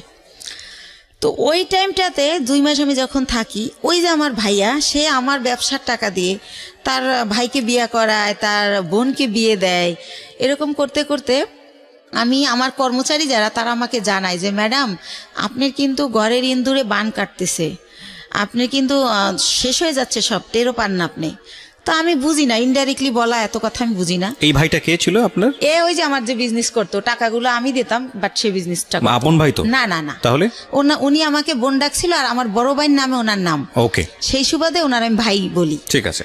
তো এইভাবে, তো আমি এগুলো শুনলে ওনার আমি এত বিলিভ করি যে এত বছর সে আমার বিজনেসটা, সেই 60,000 টাকা পুঁজি থেকে আল্লাহ রহমতে এখন 40-50 লক্ষ টাকার বিজনেস, সে যদি আমার ভালোই না বাসতো, এটা তো হতো না। আর আমার ছেলেটাকে প্রচণ্ড রকম ভালোবাসে, মানে সে ডিউটিতে থাকলেও বারবার ফোন দিয়ে জিজ্ঞেস করে। ও এর মাঝে যখন ফোন বের হয়, সে আমার ফোন কিনে দেয় আমার ছেলের খবর নেওয়ার জন্য, আমি ফোন ইউজ করি, এরকম অনেক কিছু হয়ে যায়। তো যাই হোক, একটা সময় কি হয় যে 2011 সালের দিকে সে আমার শুধু বলতে থাকে আমার বিজনেসে লস, সিগনেট তোমার টাকা মেরে দিছে, অমুক জায়গায় এত লাখ টাকা, অমুক জায়গায় 7 লাখ, 3 লাখ, এগুলো বলে। আমি যে ফ্ল্যাট ভাড়া দিব, সে আমার ভাড়াও ঠিক মতো দিতে পারতেছে না। আচ্ছা, এর কারণ হচ্ছে যে সে টাকাগুলো অন্যদিকে খরচ করতেছে। এর মধ্যে আমি বাপ্পির কাছে জানতে পারি সে গুলশান বনানীতে একটা ফ্ল্যাট কিনে ফেলে। আমার যত টাকা থাকে ওটা দিয়ে উনি ফ্ল্যাট কিনে ফেলার কারণে আমার ব্যবসার পুঁজি শেষ হয়ে যায়, কিন্তু উনি আমার সেটা বলে না। তো এর মধ্যে বাপ্পি যখন বলে, ওনার আমি যখন জিজ্ঞেস করি যে ভাই, ওনার আমি ভাই বলেই ডাকতাম, আর উনি আমার ভাই ভাইকেই কথা বলতো। তো ভাই, একটা সত্যি কথা বলবেন, একজনকে শুনলাম আপনি নাকি আমাদের জন্য একটা ফ্ল্যাট কিনছেন। আমি আমাদের জন্য বলি, আমি উনি কিনছে ওটা বলি না, আমাদের জন্য একটা ফ্ল্যাট কিনছেন। তখন হাসে আর কয়, এই গুলশান একটা ফ্ল্যাটের দাম জানিস? কিসের ফ্ল্যাট কিনছি গুলশানে? তুই ভুল শুনছিস। তো এর মধ্যে আবার সে আমার একটা সান্ত্বনা দিল যে রিভার ভিউতে 6 শতক জমি কিনছি তোর আর আমার নামে। হয়তো ওইটা কেউ শুনছে, বাপ্পিরে বলছিলাম, মনে হয় বাপ্পি তোরে ওইটা উল্টাভাবে বলছে। তো আমি ভাইয়ের কথাই বিশ্বাস করলাম, বাপ্পির কথা আর বিশ্বাস করলাম না। বাপ্পি আমাদের শুরু থেকেই কর্মচারী। তো যাই হোক, এভাবে 12 সালে দেখি যে আমার হচ্ছে মানে এমন অবস্থা হয়ে যাচ্ছে, সে 2-3 মাসের ভাড়া একসাথে দিচ্ছে। তারপরে সে হঠাৎ করে বলল যে আমি একটু দেশে যাব, আমার বাড়িতে একটু কাজ আছে, জমি জমার ব্যাপারে, আমি 2 দিনের পর চলে আসব। সে বাড়ি গিয়ে 22 দিন হয়ে গেছে যখন সে আসে না। আর আমি ফোন দিলি বলে এই তো ভাই কাইলে আসবো, পরশু আসবো, এরকম করে। এদিকে কর্মচারীরা বলে যে যাদের থেকে আমরা মাল বাকি আনি ওরা টাকার জন্য তাগেদা দিচ্ছে, আবার আমরা যেখানে টাকা পাবো সেখানে ওরা গেলে টাকা দিচ্ছে না, যে টাকা তো দেবো দুলালের কাছে। তো এভাবে আমি একদিন অনেক কান্নাকাটি করি, ভাই আপনি আসেন না কেন, এরকম এরকম অনেক কিছু বলি। এর মাঝে আমাদের ডিএসএস একটা অফিস নেয়, ওই অফিসটা ছেড়ে আরামবাগেরটা। তো আরামবাগেরটা আমি চিনতাম, ডিএসএস অফিসে আমি কোনোদিন আসি নাই, কারণ যেহেতু ছেলেদের কাজ কারবার সবাই পুরুষ মানুষ, ভাই চাইতো না যে আমি আসি, তো আমি আসতাম না। তো আমি অনেক কান্নাকাটি করি যে ভাই আমার কি সব কিছু শেষ হয়ে গেল, আমার স্বামী দিয়ে আমি সুখ পাইলাম না, আমি চিন্তা করছিলাম আমার ছেলেটাকে আমি মানুষ করব, আপনি তো সবই জানেন আমার জীবনের, এখন আপনি কোথায় গিয়ে লুকাই রয়েছেন, আমার কি হবে এখন, আমি কোথায় যে দাঁড়াবো। তো এভাবে অনেক কান্নাকাটি করার পরে বলে কি যে আচ্ছা ঠিক আছে আমি 2 দিন পর আসতেছি। এরকম করতে করতে সে 1 মাস থাকে। 1 মাস থাকার পর আমি জানতে পারি যে সে বিয়ে করছে দেশে, সেজন্য সে আসে না। তো সে 1 মাস পরে সে বউ নিয়ে এসে ওই গুলশান ফ্ল্যাট কমপ্লিট হয় নাই দেখে সে লেট করতেছিল বাড়িতে। তো যখন সে নিউজ পায় যে ফ্ল্যাট কমপ্লিট, তখন সে বউ নিয়ে ওই ফ্ল্যাটে ওঠে, কিন্তু টাকা কিন্তু তার একটা পয়সাও ছিল না, টোটাল টাকাই কিন্তু আমার ছিল। সে ওঠার পরে আমি ওইটাও বাপ্পির কাছে জানি। আমি যখন জিজ্ঞেস করি ভাই আপনি কোথায় উঠছেন, সে আইসা বলে যে আমি তো এরকম আমারে বলে যে আমি তো বিয়ে করছি, বউ নিয়ে কি তোর বাসায় উঠবো না চম্পার বাসায় উঠবো, তার বোনের নাম বলে। এই চম্পাকেও সে বিয়ে দেয় আমার অর্থ দিয়েই, এটা আমি পারমিশনই দিছিলাম, কিন্তু সে যত টাকা খরচ করছে অত টাকা খরচ করতে আমি বলছিলাম না। তো যাই হোক, আমি বলি যে না আমাদের বাসা আপনার বউ নিয়ে উঠবেন কেন, এটা কেমন দেখা যাবে, আপনি চম্পার বাসায় ওঠেন। কারণ তার প্রতি তো এর মধ্যে আমি বিরক্তি, সে আমার সাথে যা করতেছে ঠিক করতেছে না। তো পরে আমি জানতে পারি যে সে আসলে নিজের ফ্ল্যাটই ওঠে। তো ওঠার পরে আমি তখন তারে বলতে থাকি যে ভাই আমি আপনি যে 1 মাস ছিলেন না, আমি অনেক টাকা লোন করছি, এটা দিতে হবে, আপনি আমার তাড়াতাড়ি টাকা দেন। আমি টাকার জন্য তার খালি প্রেশার ক্রিয়েট করতে থাকি যে আমার কত টাকা আছে, আমার হিসাবটা দেন। তো আরেকটা কথা বলে রাখি, সে আমার একটাবার বলে কি ডিএসএস অফিস নেওয়ার আগে যে 20 লক্ষ টাকা না দেখাইলে গভর্নমেন্ট আমাদের এলসি করতে দিবে না। তো সেই ক্ষেত্রে আমাদের তো এখন 20 লক্ষ টাকা নাই ব্যাংকে, মনে হয় 10 লাখ টাকার মতো আছে। তো ব্যাংকে এসেতে চম্পার একটা অ্যাকাউন্ট আছে, ওর 10 লাখ টাকা আছে, তা আমাদের টাকাটা ওর অ্যাকাউন্টে ওরে দিয়ে জমা দেওয়াই, তাহলে 20 লাখ টাকা দেখাইলে আমাদের এলসি দিবে, তাহলে আমাদের ব্যবসাটা অনেক বড় হবে, আমাদের খুব রিসেন্টলি তোদের আমি ঢাকায় ফ্ল্যাট কিনে দেবো, এইভাবে বলে। তো বলার পরে আমি আমার নামে থাকে ওই যে 10 লাখ টাকা থাকে ওটা আমার নামে থাকে। তো ওইটা আমি উঠাই দিলে ওইটা উনি চম্পার অ্যাকাউন্টে দেয়, উনিও হয়তো শুনবে এটা। তো দেওয়ার পরে দেখেন আমার টাকাটা চম্পার হয়ে গেল। তো সেভাবে এক এক করে আমার সব কিছু এরা দখল করে নিছে। তো এর মধ্যে আমার ছেলেটা তো মাশাআল্লাহ বড় হয়। তো এর আগে আরেকটা কথা ফেলাই যায়, 2009 সালে আমার ছেলে একটা মুক্তিযুদ্ধের গানের উপর নাচ করে বৈশাখী টিভিতে, ওইটা দেখার পরে ওরে অনেক চ্যানেল থেকে ডাকে। তো তারপরে আমি ওরা অনেক কিছুতে ভর্তি করি। তারপরে হচ্ছে ও 2009-এর শেষের দিকে বাংলাদেশ টেলিভিশনে একের পর এক প্রোগ্রাম করে। তো এই যে আমার টানাপোড়ের কারণে, আমি ছেলেকে নিয়ে দৌড়ানোর কারণে, আর আমার তো বিশ্বাস ছিল যে ভাই আমার সাথে বিশ্বাসঘাতকতা করবে না। তো এইভাবে আমার ছেলের এই যে গান অভিনয় করে, নাটক টাটক এটা বন্ধ করে দেই। ঠিক আছে, বড় ছেলে না দুই ছেলে? বড় ছেলেটা, ছোটটা না, ছোটটা ঘরেই থাকে, ওরে কোথাও নেই না। ও হয় ছোট, ওর ওই হিস্ট্রি বলবো না, চোখ ফোটে না, 7 মাসের সময় বের করে ফেলতে হয় আমার অসুস্থতার কারণে। কেন বলবেন, এটা আপনার লাইফের অনেক বড় পার্ট। এবং এই অপ্রাপ্ত বয়স্কে যে বাচ্চাটা হলো, এই বাচ্চাটার জন্য তো ভবিষ্যৎ অন্ধকার হয়ে যাওয়ার মতো অবস্থা, এবং আপনার জন্য সেটা অনেক বড় রিস্কি ছিল, বলেছেন আপনি। ইনফ্যাক্ট এতটুকু বলা ঠিক আছে। আচ্ছা ঠিক আছে। তো যাই হোক, আমি বলছিলাম না যে 2 মাস ছিলাম হসপিটালে, তো এই জন্য ছোট ছেলেটাকে কোথাও নেও না, কিছু শিখাইও না, বড় ছেলেটাই। তো এর মধ্যে হচ্ছে যেটা হয় যে আমি এখন 2 ছেলে নিয়ে কি করব। এর মধ্যে 8 সালের পরে আমার স্বামীর সাথে টোটালি আমার আর মানে কোনো খোঁজ কেউ দিতে চাইলে আমি নেই না, বা আমি এমন জায়গায় বাসা ভাড়া নেই যে সে জানি নাচে নেই, কারণ তার যে সিমটম এগুলো যেন আমার ছেলেরা না দেখে। আমার ছেলেরা জানি ভালোভাবে মানুষ হয়, আমি ওদেরকে মানুষ করব। তো এইভাবে যখন আমাকে নিঃস্ব করে দেওয়া হয়, দুলাল ভাই সবকিছুই সে আমাকে দেবে বললে নিখোঁজ হয়ে যায়, কিছুই দেয় না, আপনার বিজনেস সমস্তটুকু নিয়ে সে নিখোঁজ, একদম নিখোঁজ। সব কিছু যখন নেওয়া শেষ, যতদিন বাকি ছিল ততদিন আমাকে আশা দিত যে এই তো সামনের মাসে তোরে 7 লাখ টাকা দিতেছি, এভাবে আশা দিত, তা 3 লাখ টাকা দিতেছি। পরবর্তীতে আর আমার কিছুই দেয় না, সে নাই হয়ে যায়। তো তখন আমি মেন্টালি এতটা ডিজাস্টেড হয়ে যাই, আমি পাগল হয়ে যাই টোটালি। আমি রাস্তায় রাস্তায় শুধু শুধু হাঁটি। আমি সেই গ্যান্ডারের থেকে বুদ্ধিজীবী শহীদ মিনার যে 34 মাস দুপুরবেলা রৌদ্রে আকাশের দিক তাকায় কান্না করি আর আল্লাহর সাথে কথা বলি, আকাশের সাথে কথা বলি যে আল্লাহ তুমি বিচার করো, আল্লাহ আমার অপরাধটা কি, আমার বাবা মামার দিকে তাকাইলো না, আমি অনেক কষ্ট করে একটা বিজনেস করলাম, একজনের বিশ্বাস করলাম, সে এটা করলো, আমার স্বামী এটা করলো, আমার অপরাধটা কি, মানে এটা আমি কারে জিজ্ঞেস করবো পাই না। তো আমি আকাশের কাছে জিজ্ঞেস করি, আকাশের দিক তাকাই তাকাই কান্না করি আর বলি। তো এই টাইমটাতে আমি ভাইয়া 3টা মাস আমি শুধু ওর স্যালাইন খেয়ে বেঁচে থাকি। মানে যখন দেখি আমি আর পারি না তখন একটা স্যালাইন গোলাই আর খাই। আমার ব্যাগে সবসময় পানি থাকে 1/2 লিটার আর স্যালাইন থাকে 4-5টা। তো এভাবে আমি 3টা মাস আমার মনে আছে আমি ভাতের আহার গেলতে পারি না। আমার কি হলো, আমার কি হবে, আমি নিঃস্ব হয়ে গেলাম। দুলাল ভাইরে আর আমি খুঁজে পাই না কোনোভাবে, সে নাম্বার চেঞ্জ করে ফেলে। তো যাই হোক, তার বাড়ি ঠিকানা জানতাম, কিন্তু বাড়ি যাই আমি কি করব, কাকে বলবো, এটা সে তো বাড়িতে যায় নাই। তো যাই হোক, এভাবে গেল এই পাঠ। তো তখন আমার তো এই বাচ্চা দুইটাকে কিছু করে খাওয়াতে হবে ভাইয়া। তো তখন আমি চিন্তা করলাম, আমি এর আগে ওই যে বড় জমিটা যে কিনলাম তার পরপরই আবার একটা ছোট জমি কিনি, 5 কাঠার জমি। এটাও আমার এক চাচার থেকে কেনা।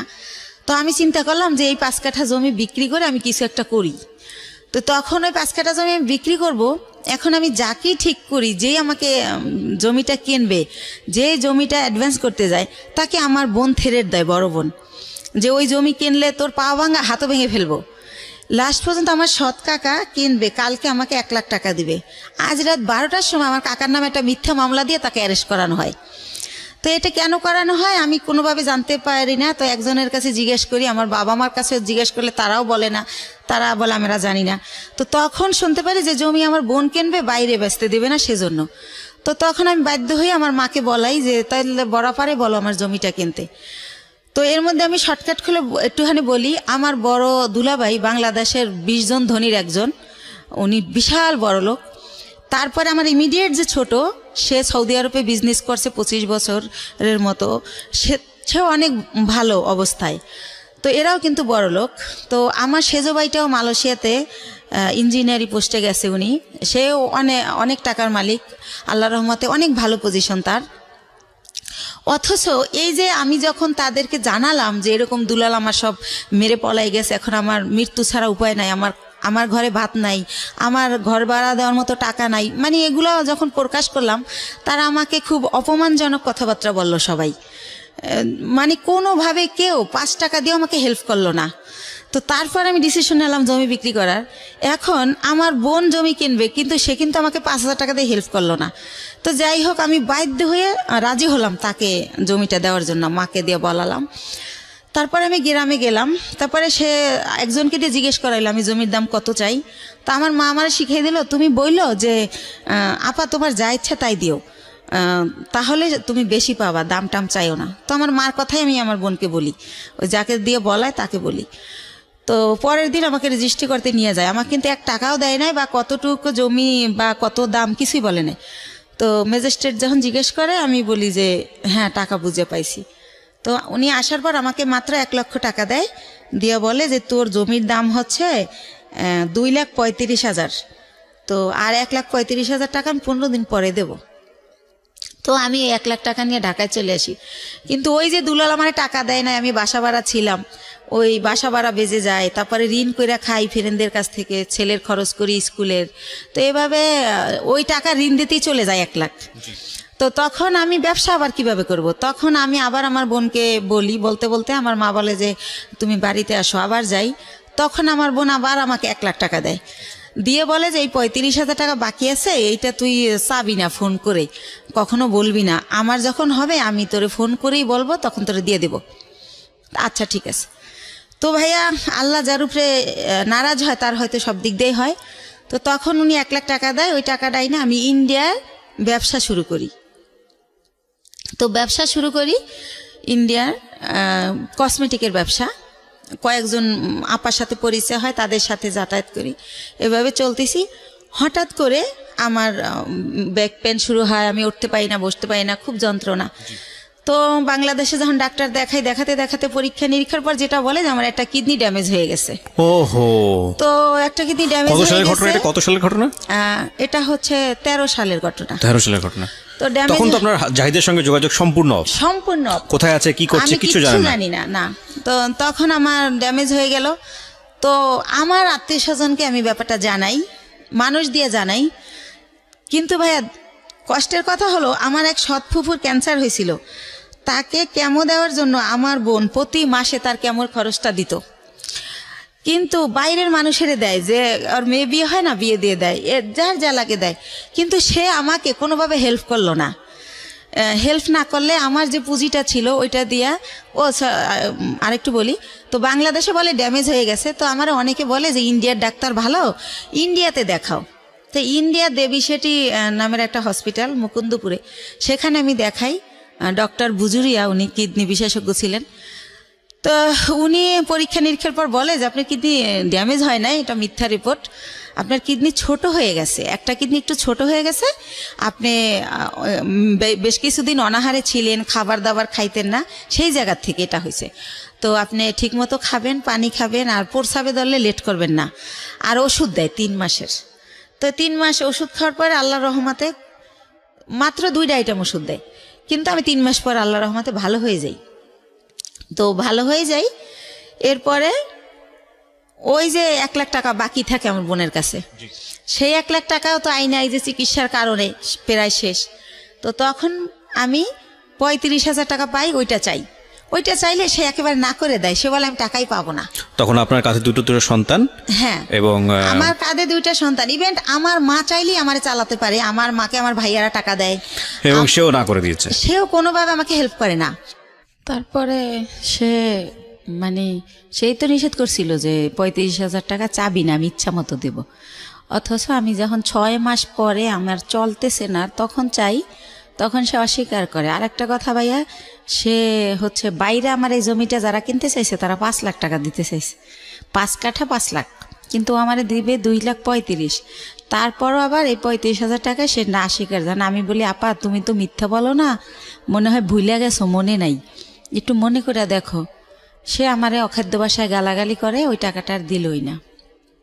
তো এইভাবে যায়। আর একটা কথা ভাইয়া, সে তারা মনে হয় নাম কেনে, শববরাতের পরে টেরাক বইরা গ্রামে গ্রামে কাপড় লুঙ্গি সবাইকে দেয় প্রতি বছর। তো আমি হচ্ছে 2 বছর আগে, আমার ছেলে তো এবার দিল ইন্টার পরীক্ষা, তো ইন্টার যখন ও ফার্স্ট ইয়ারে ভর্তি করবো ওরে, তো ওই যে আমি অসুস্থ ছিলাম, আমার অনেক অভাব, তো তখন আমি ওরে বলি যে হচ্ছে আমার ছেলেরে ভর্তি করব কলেজে, ভর্তির তোরা হচ্ছে এমনি বলি ডাইরেক্ট যে তোরা তো সবাই জাকাত দেস, নাইলে তোদের জাকাতের টাকা থেকে আমার কিছু টাকা দে, আমার ছেলেটারে ভর্তি করি। তো আমার 1 ভাই আর 2 বোনরে বলি। তো তারপর তারা আমার যেটা জানায় যে হাদিসে আছে যারা বিলাট কালেকশনের এদেরকে জাকাত দিলে জাকাত কবুল হয় না। এটা আমার জানা মতে এটা একটা ভুল ইনফরমেশন। এটা তো ভুল, জি জি, এটা আমিও জানি এটা ভুল, কিন্তু তারা এটা বলে। যাই হোক, তারপরে আমি যেমনি হোক ছেলেকে ভর্তি করি। তো এভাবে আবার ভর্তি করার পর বই কেনা হয় না দেখে ছেলে কলেজে যায় না, ছোট বোনের বাসায় একটা অনুষ্ঠানে যায়, সেখানে আমার যে ইমিডিয়েট বোনটা ও আসে। তো ওরে বলে যে তুই কলেজ যাওয়া শুরু করছিস? কয় না, আম্মু তো এখন আমার বই কিনে দেয় না, এই জন্য যাই না, যাবো কয়েকদিন পরে। আম্মুর তো অনেক সমস্যা, কি যে করব, মনে হয় কি পড়াশোনার দরকার নেই, একটা জব নিয়ে নিই। তো আমি তো ছোট মানুষ, আমার জব দিব কে? আমার বোন উঠে বলে কি যে তোর মার এত সম্পদ আছে, তোদের কিসের অভাব, সম্পদ বেচা তোর পড়ালেখা কর, তুই বড় হলে চাকরি করবি। এত সম্পদ নাই ভাইয়া, মাত্র ওই যে বলছিলাম আপনারা যে 1 বিঘা জমি কিনছিলাম 45,000 টাকায়, ওইটা এখন হয়তো 15-20 লাখ টাকা দাম উঠছে বাইরে, কিন্তু আত্মীয়রা কিনলে আবার দিব অর্ধেক দাম। তো এছাড়া আর নাই। তো এটা বলে আমার ছেলে খুবই কষ্ট পায়। তারপর আমার বাসায় এসে বলে যে আমরা যদি না খাই মারাও যাই, বা তুমি যদি বিনা চিকিৎসায় মারা যাও, রাস্তায় আমি ভিক্ষা করব, কিন্তু তোমার পরিবারের কাছে আর কিছু বইল না। তোমার বোন আমাকে এই কথা বলছে। আমার ছেলে অনেক কষ্ট পাইয়া বলে।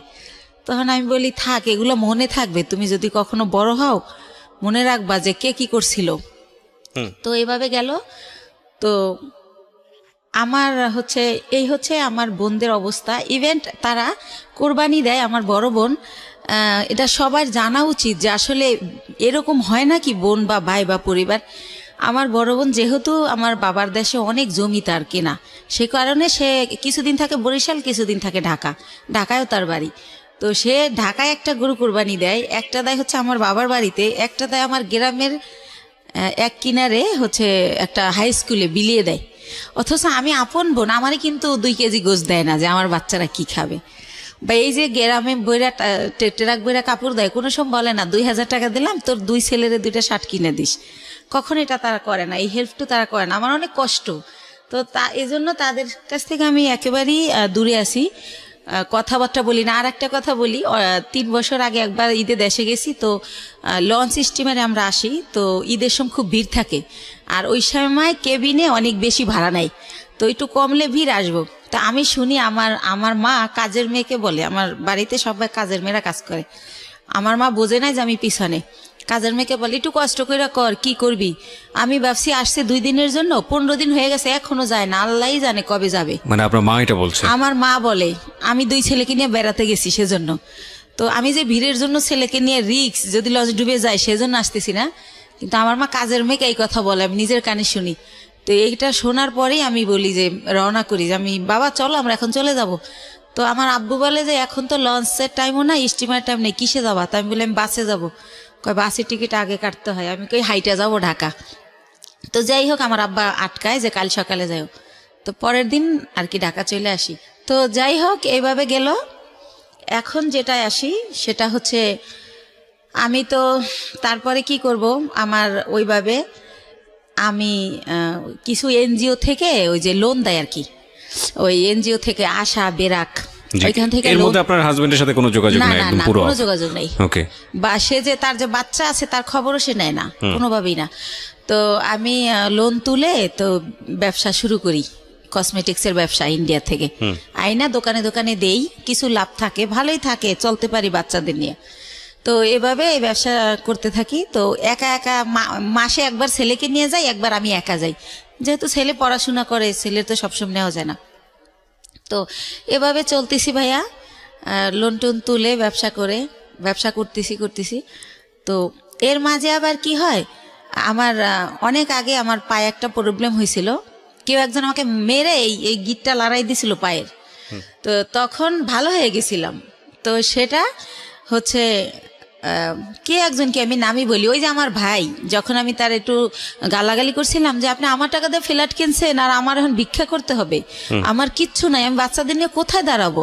তো তখন সে আমারে খুব বাজেভাবে বকে, তখন আমিও তারে একটু রাব বিহেভ করি, তখন সে আমারে মারে, আমারে চেহার দিয়ে বাড়ি দিতে নেয়। তখন আমি পড়ে যাই, পড়ে গেলে আমার পাও ধরে মোচড় দেয়, তখন আমার এই গিটটা সরে যায়। তো তখন আমি অনেক কান্না করি, আমার ছেলে খুব চিৎকার করে কান্না করে। আমার ছেলেকে আমি এত আদর করি, মানে কি বলবো, আর আমার ছেলে ওরকম। তখন বলে বাবা তোমার আম্মু নাটক করতেছে, অত ব্যথা পায় নাই। তখনও বলে না মামা আমার আম্মু সত্যি ব্যথা পাইছে, ও খুব কান্না করে। তারপর আমার সুমানা হসপিটালে নিয়ে গেলে ডক্টর জিজ্ঞাসা করে এটা কিভাবে হলো। তখন আমারে মাপ চায়, দূরে থেকে হাত দিয়া, যে বলিস না, মাপ চায়। তো তখন আমি কি বলবো, তখন আমি ব্যাপারটা না বলে তো ডক্টর বুঝবে না। তখন আমি বলি কি আমার হাজবেন্ড আমাকে এভাবে মারছে, আসলে তো হাজবেন্ড না, হাজবেন্ডের সাথে আমার যোগাযোগই নেই। তো এইভাবে ওই ব্যথাটা ভাইয়া হঠাৎ করে, যেহেতু ইন্ডিয়া যাতায়াত তো জানেন, অনেক ঘন্টা বাসে বসে থাকতে হয়, তো অনেক ঘন্টা বসে আবার আসতে হয়, সে কারণে কি না হঠাৎ করে আমার ওই বাম পাটা আবার প্রচণ্ড ব্যথা। তো আমার ছেলে আমাকে নিয়ে সরর দিতে গেল, ইয়াতে গেল, পঙ্গুতে গেল, তো তারা আবার রেফার করলো নিউরোলজি হসপিটালে। জি। তো নিউরোলজিতে আমাকে বললো এমআরআই করতে হবে। তো এমআরআই ওইখানে সরকারি এমআরআইতে ফি কম, কিন্তু 15 দিন পরে সিরিয়াল পরে। তো এই 15 দিন তো আমি সহ্য করতে পারবো না, আর আমি বেকার থাকলে আমার বাচ্চারা কি খাবে। তখন আমি বেসরকারি ইয়াতে পপুলারে যাই, ওই পপুলারে আমার থেকে 13,000 টাকা নেয় এই টেস্টটার জন্য। ওকে। তো এইভাবে আমি টেস্টটা করার পরে তারা বলে যে আমার ওই যে পুরানা যে মোচড় দিছিল সেইখানটার একটা আঘাত আছে রগে, ওই কারণে আমার এই প্রবলেমটা হয়। তো বইলা দেয় যে আমার হচ্ছে একেবারে 6 মাস বেড রেট, সোজা শুয়ে থাকতে হবে। আমি যদি সোজা শুয়ে না থাকি তাহলে আমার এই রগের প্রবলেম যাবে না। তো এইভাবে ইঞ্জেকশন দেয়, ওষুধ দেয়, কমে না, বলার পর এইটা বলে। তা আমি এতদিন যদি শুয়ে থাকি আমার বাচ্চারা কি খাবে, আমি ঘর ভাড়া দেবো কি দিয়া। তো তখন আমার বাচ্চা সবাই কাছে এটা বলে যে আমার মার এই অবস্থা, খুবই কান্নাকাটি করে। তার বাবার নাম্বার জানি কার কাছ থেকে সংগ্রহ করে তারেও ফোন করে যে আম্মু এরকম হসপিটালে ভর্তি। তো কোনো জায়গা থেকে কেউই আসে না, আল্লাহর রহমতে কেউই হেল্প করে না। তো আমার পরিচিত যারা আর কি, যাদের সাথে একসাথে বিজনেস করতে যাই, ইন্ডিয়া যাই আসি, অনেকগুলো মহিলা, আমরা সবারই যার যার সংসারের প্রবলেম, তারা এটা করে থাকে। তো ওই সব আপারা আমার বলে যে বাংলাদেশে তো তুমি সুস্থ হইতে অনেক টাইম লাগবে, আর তোমার বাচ্চারা খাবে কি, তোমার আমরা কোলে করে শোয়াই শোয়াই বাসে করে ইন্ডিয়া নিয়ে যাই, হয়তো বা ইন্ডিয়া গেলে ভালো হবা। তো একটু তো আমার চলার ক্ষমতা নাহলে আমি ইন্ডিয়া কিভাবে যাব। তার মধ্যে একটা কথা বলি ভাইয়া, আমারে যখন ওই পপুলারে ওই একটা মেশিন মানে টলিতে শোয়াই দেয়, তো 2 জন নার্স কেউ আমাকে হেল্প করলো না। আমার ছেলেকে বলে কি উঠাই দাও তোমার মাকে। তা আমার ছেলে তো আর অত বড় না, সে আমারে তাও কিভাবে জানে আল্লাহ জানে, ও আমারে কোলে করে শোয়াই দেয়। তো ওইভাবে আমার এমআরআই যখন শেষ, আমি বের হই, তখনও কোনো একটা নার্স আমাকে ধরে না, বলে এই তোমার আম্মুকে নামাও। তো আমার ছেলে আমাকে জায়গায় নামাইতে গিয়ে ছেড়ে দেয়, মানে আমার ভার বহন করতে পারে না। তখন ভাইয়া ব্যথার মধ্যে আরও ব্যথা পাই। তো এত চিৎকার করতে থাকি, তখন ছেলে নিজের অপরাধী ভাবে যে আম্মু আমি তো আর ব্যথা দিলাম। তো নরে ঠান্ডা করার জন্য আমি বলি না কিছু হয় নাই, এমনি তো আমার ব্যথা তো এমনিই করে, তোমার জন্য না। তো ও আবার আমার সরার দিতে নিয়ে যায়। নিয়ে গেলে কি হয়, ওখানে ইমার্জেন্সিতে একটা সাথে সাথে হাড়ের মধ্যে ইঞ্জেকশন দেয়। ওই ইঞ্জেকশনটা দিলে ব্যথাটা একটু কমে, ওইটা ও জানে, কয়েকবার নিছে। তো ও আমার আর ওই ইয়ে থেকে পপুলার থেকে বাসায় না নিয়ে যায় সরার দিতে। ওকে। তো ওই দিন এইভাবে যাওয়ার সময় যাই, যে সিএনজিটা দিয়ে নিয়ে যায়, তো ওই সিএনজি ড্রাইভারকে আমার ছেলে বলে, যেহেতু আমার ছেলে ছোট মানুষ, আমার বাসা থাকে তখন লেক সিটি হাউজিংয়ে, এ ব্লক রোড নাম্বার 1, ওই বাড়িতে থাকি। তো বলে কি যে আঙ্কেল আপনার গাড়ি কোন দিকের? তো বলে এই যে মোহাম্মদপুর 3 রাস্তার। তো বলে কি যে আম্মুরে তো প্রতিদিন সন্ধ্যায় ইঞ্জেকশন দিতে নিয়ে যেতে হয়, নিউরোলজিতে অথবা সরার দিতে, প্রতিদিনই মানে কয়েক ঘন্টা পরে জানি আমার ব্যথাটা বেড়ে যায়, আমার এটা মনে নাই। তখন বলে যে আপনি যদি নাম্বার দিয়ে যেতেন, ফোন দিলে আপনি এসে একটু নিয়ে যেতেন আমাদের, নাইলে আমি আম্মুরে রাইখা গাড়ি আনতে যাই, ড্রাইভাররা ভিতরে আসতে চায় না। তো এইভাবে ওই আমার ছেলে এই নাম্বারটা নেয় ওই ড্রাইভারের। তো তারপরে পরের দিন হচ্ছে আমার নিউরোলজিতে ওই যে রিপোর্ট নিয়ে যেতে হবে এমআরআই, যে আমার কি পজিশন দেখাইতে।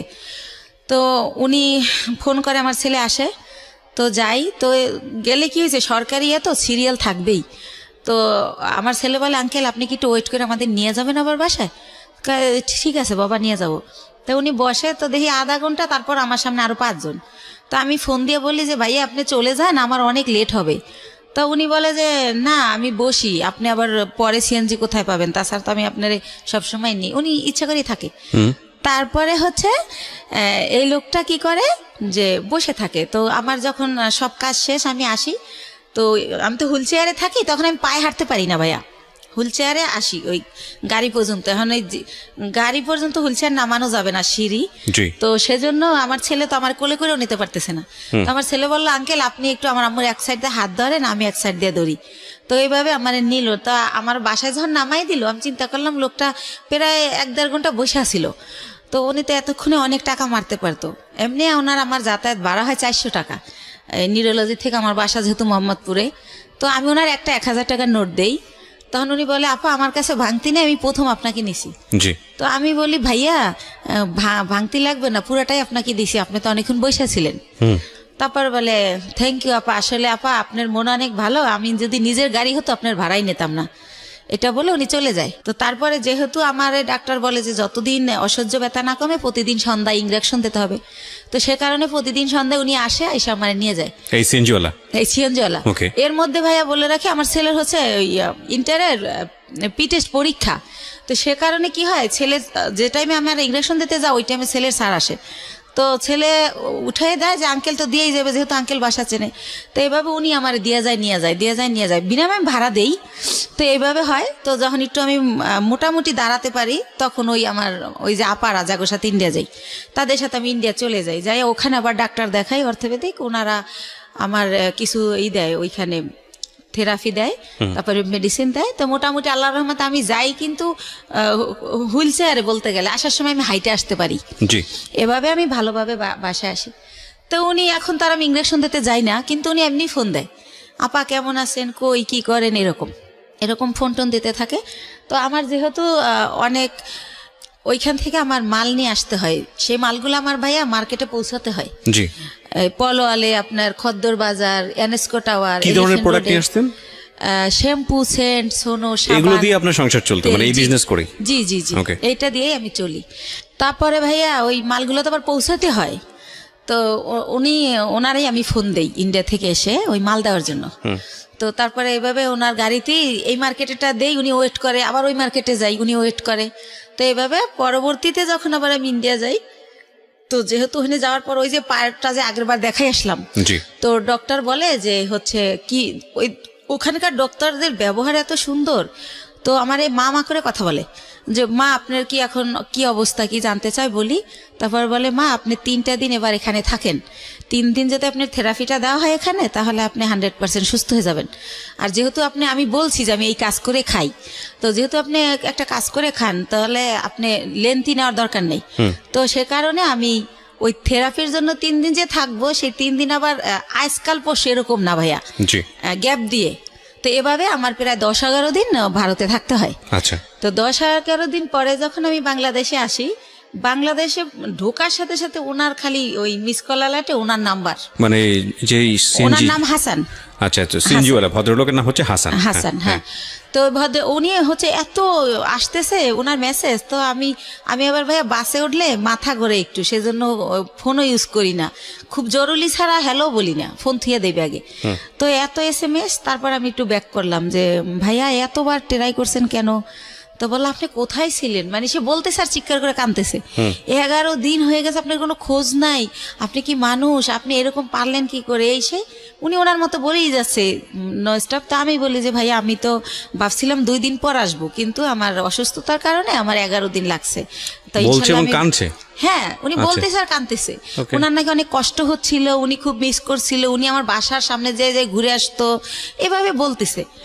আমি অবাক হলাম যে ওনার সাথে তো আমার ওরকম কিছু না, জাস্ট কয়েকদিন ওনার গাড়িতে চড়ছি, এই তো। তো উনি এরকম কেন করলো বুঝলাম না, আমি নিজে নিজে গাড়িতে বসে এটা ইয়ে করতেছি।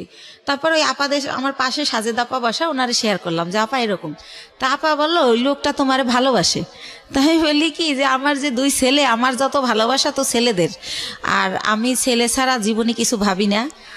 দেখেন আজকে 8 বছর ওর বাবার সাথে আমার কোনো যোগাযোগ নাই, তারপরেও কিন্তু আমি এই ছেলেদের নিয়ে আসি। আর এখন তো ধরতে গেলে বুড়োই হয়ে গেছি, এখন আর ভালোবাসা টাসার কোনো দাম নাই, এরকম মনে হয় এমনি বলে। বাকি একটা আপার সাথে এইভাবেই কথা হলো। তারপরে পরের দিন অ্যাজ ইউজুয়াল ওই যে আমার তো মাল দিতে যেতে হবে, আমি যেদিন আসি তার পরের দিনই মাল না দিলে তো আমার টাকা দিবে না। তো উনি তো জানি যে পরের দিন আসতে হবে, উনি সকালে গাড়ি নিয়ে আসে।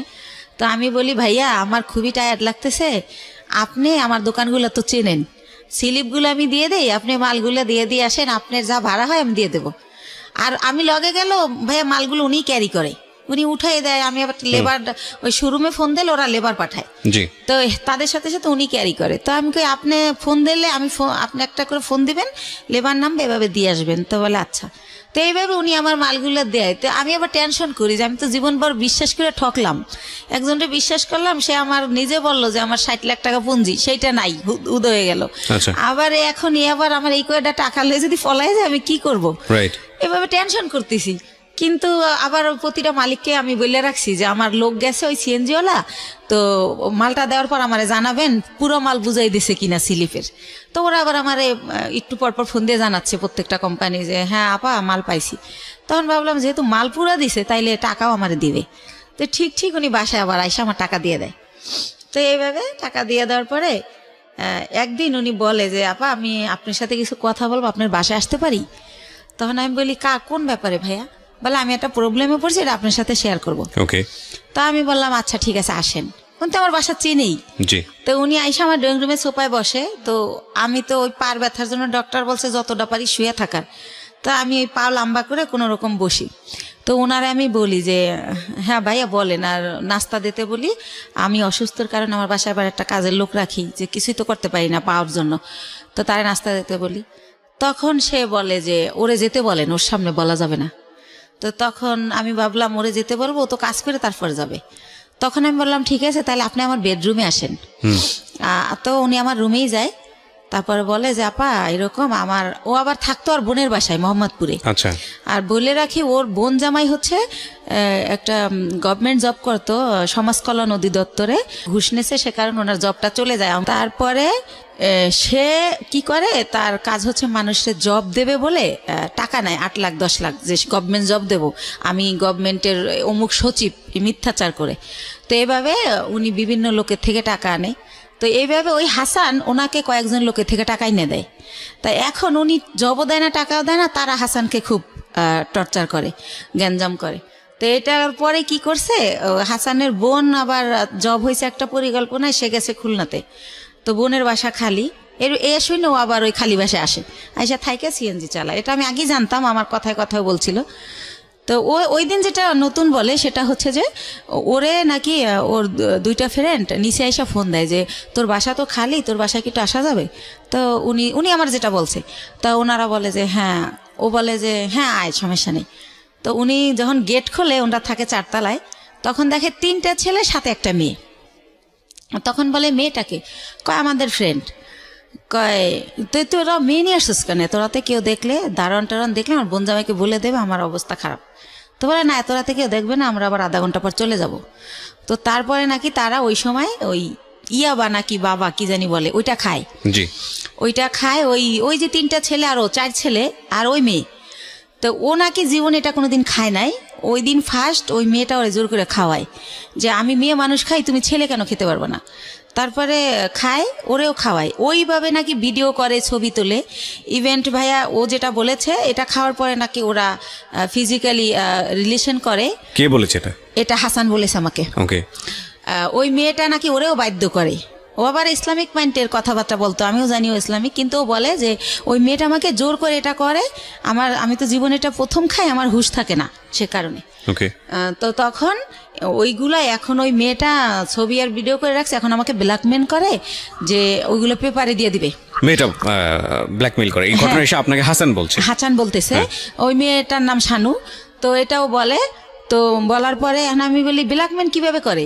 কয় দেখেন আমি কষ্ট করে গাড়ি চালাই, সন্ধ্যার পর স্ট্যান্ডে এসে আমার টাকাগুলোও নিয়ে যায়, আর যদি না দিতে চাই তাইলেই বলে যে যদি না দাস তাহলে কিন্তু ফাঁস করে দেবো, তাহলে কিন্তু পেপারে দিয়ে দেবো। তো আমি বলি আপনি, তো আমাকে দিলে আপনার কি প্রবলেম হবে সেটা বলেন। প্রবলেম হবে, আমি বাবা মার একমাত্র ছেলে, আমার বাবা মা মরেই যাবে। আমার বাবা অপারেশন হয়েছে কয়েকদিন আগে, আমার মা হাই প্রেশারের রুগী। তা আমি বলি আপনি বাবা মার সাথে শেয়ার করেন বিষয়টা, যে আমি এরকম পরিস্থিতির শিকার, শেয়ার করলে তারাই আপনার ভালো বুদ্ধি দিতে পারবে আমার চেয়ে। রাইট। তারপর বলেন না, এটা তো বলাই যাবে না, আমার মা শুনলে স্টক করবে, সে এরকম। তা আমি বলি কি করব আমি? তো আমি ওনারে বুদ্ধি দেই যে আপনি এখন থেকে আর টাকাও দিয়েন না, আর ওইখানে যাইন না, কয়েকদিন গাড়িও চালাইন না, যাতে ছেলে মেয়েটা আপনার খুঁজে না পায়। তো আমি কই ঠিক আছে, অনেক চিন্তা ভাবনা করে যে আপনি মেয়েটার নাম্বার দেন। তো মেয়েটার সাথে আমি কথা বলি, ভয়টায় দেখাই যে আমি হচ্ছে ইয়াতে চাকরি করি, পুলিশ ডিপার্টমেন্টে। হ্যাঁ, তুমি এটা করো, এমনি তো ইয়াবা খাও তো আইনত নিষিদ্ধ, তারপর তুমি মেয়ে মানুষ, তারপর যেহেতু তুমি খাও তাহলে তুমি এটা ব্যবসাও করো, তোমার জেল হয়ে যাবে। এটা এইসব করে ওরে ভয় দেখাই আর কি, যাতে করে ওরেও ব্ল্যাকমেল না করে ওর কারণে। তো আবার একটু পরপর ফোন দেয়, আপা শানুরে ফোন দিছিলেন, আপা কি বলছে, এরকম বলতে বলতে তো ওই রিলেটেড হইতে গিয়ে ওর সাথে আরো বেশি কথা হয়ে যায়।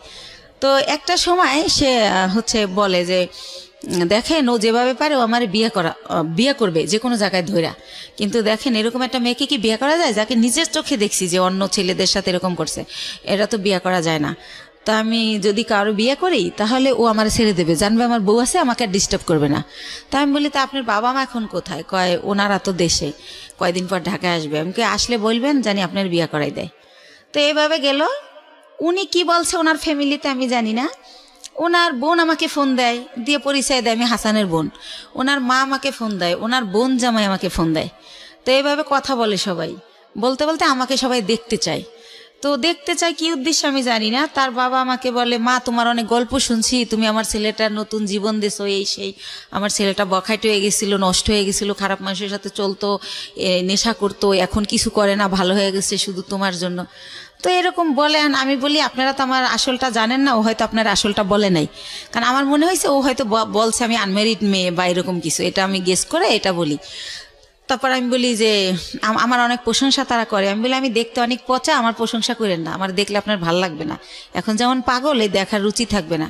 তো একটা সময় এত রিকোয়েস্ট করে তখন যাই, যাওয়ার পরে দেখি যে সবার সাথে দেখা হয়, কথা হয়, তারা আমার অনেক পছন্দ করে বলে।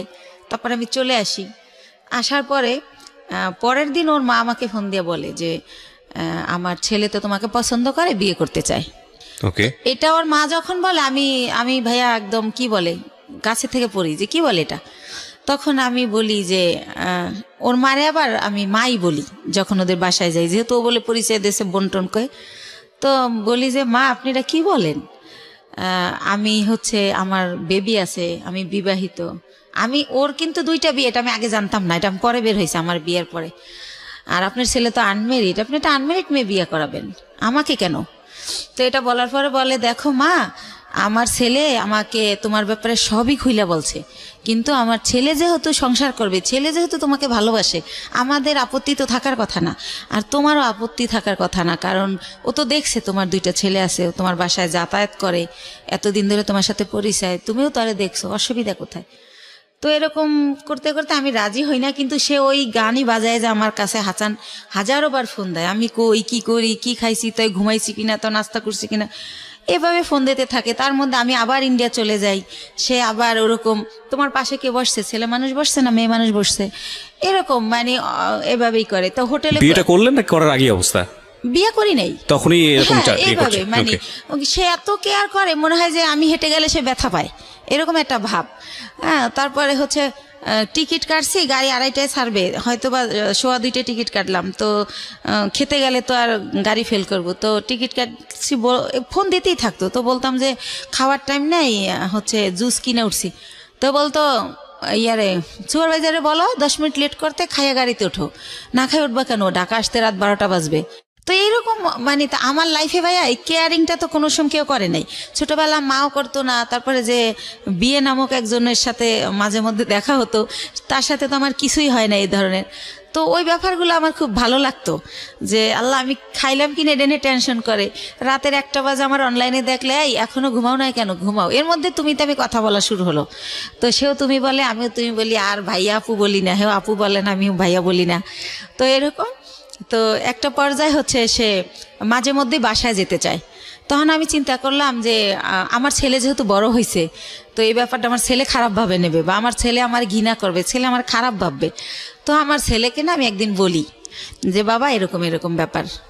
তো আমার ভাগ্নে আছে ইমরান, বড় বোনের ছেলে, ওর কাছে বলি, আমার বোনের মেয়ের কাছে বলি। তো বলার পরে বলতেছে যে একটা মেয়ের বিয়ে, স্বামী, সংসার যে একটা জিনিস, আপনার তো সেটা হয় নাই, আমরা তো সবই জানি। তো যেহেতু সে একা কইলে আমরা নিষেধ করতাম। আমার ভাগ্নিকে বিয়ে হয়ে গেছে, এরকম বড়রা বিয়ে হয়েছে, বাচ্চা হয়েছে, এক ভাগ্নির হচ্ছে ছেলে হয়েছে। তো বলতেছে যে যেহেতু তার বাবা মাও আপনারা নিতে চাইতে, তো আপনার খুশি হওয়ার কথা। তো আমি কই কিভাবে খুশি হব, সে তো ড্রাইভার, আর একজন ড্রাইভার কয় টাকা আর্ন করে, সে আমারে খাবে না আমার বাচ্চা খাবে, আমার তো সে সারা জীবন এই কাজ করেই খেতে হবে, তাহলে আর বিয়ে বয়ে লাভ কি? তো একটা সময় এভাবে বলিও, নিজে ওদেরকে অ্যান্সার করি, কিন্তু আবার সে যখন কথা বলে খুব ভালো ভালো সুন্দর সুন্দর করে, তখন আবার তার জন্য আমার মায়া লাগে। তো এরকম করতে করতে একটা সময় চিন্তা করলাম যে টুকটাক করে বাসা আসে, ছেলে ব্যাপারটা খারাপভাবে নিবে। তো ভাগ্নেরে দিয়ে ছেলেরে জিজ্ঞেস করাইলাম, ভাগ্না বললো যে না আমার ছেলে রাজি। আমি সরাসরি জিজ্ঞেস করলাম না লজ্জায়। তো তারপরে আমরা বিয়ে করে ফেললাম। বিয়ে করলাম হচ্ছে ভাইয়া এই যে মার্চ মাস গেল, এর আগের মার্চের 13 তারিখে।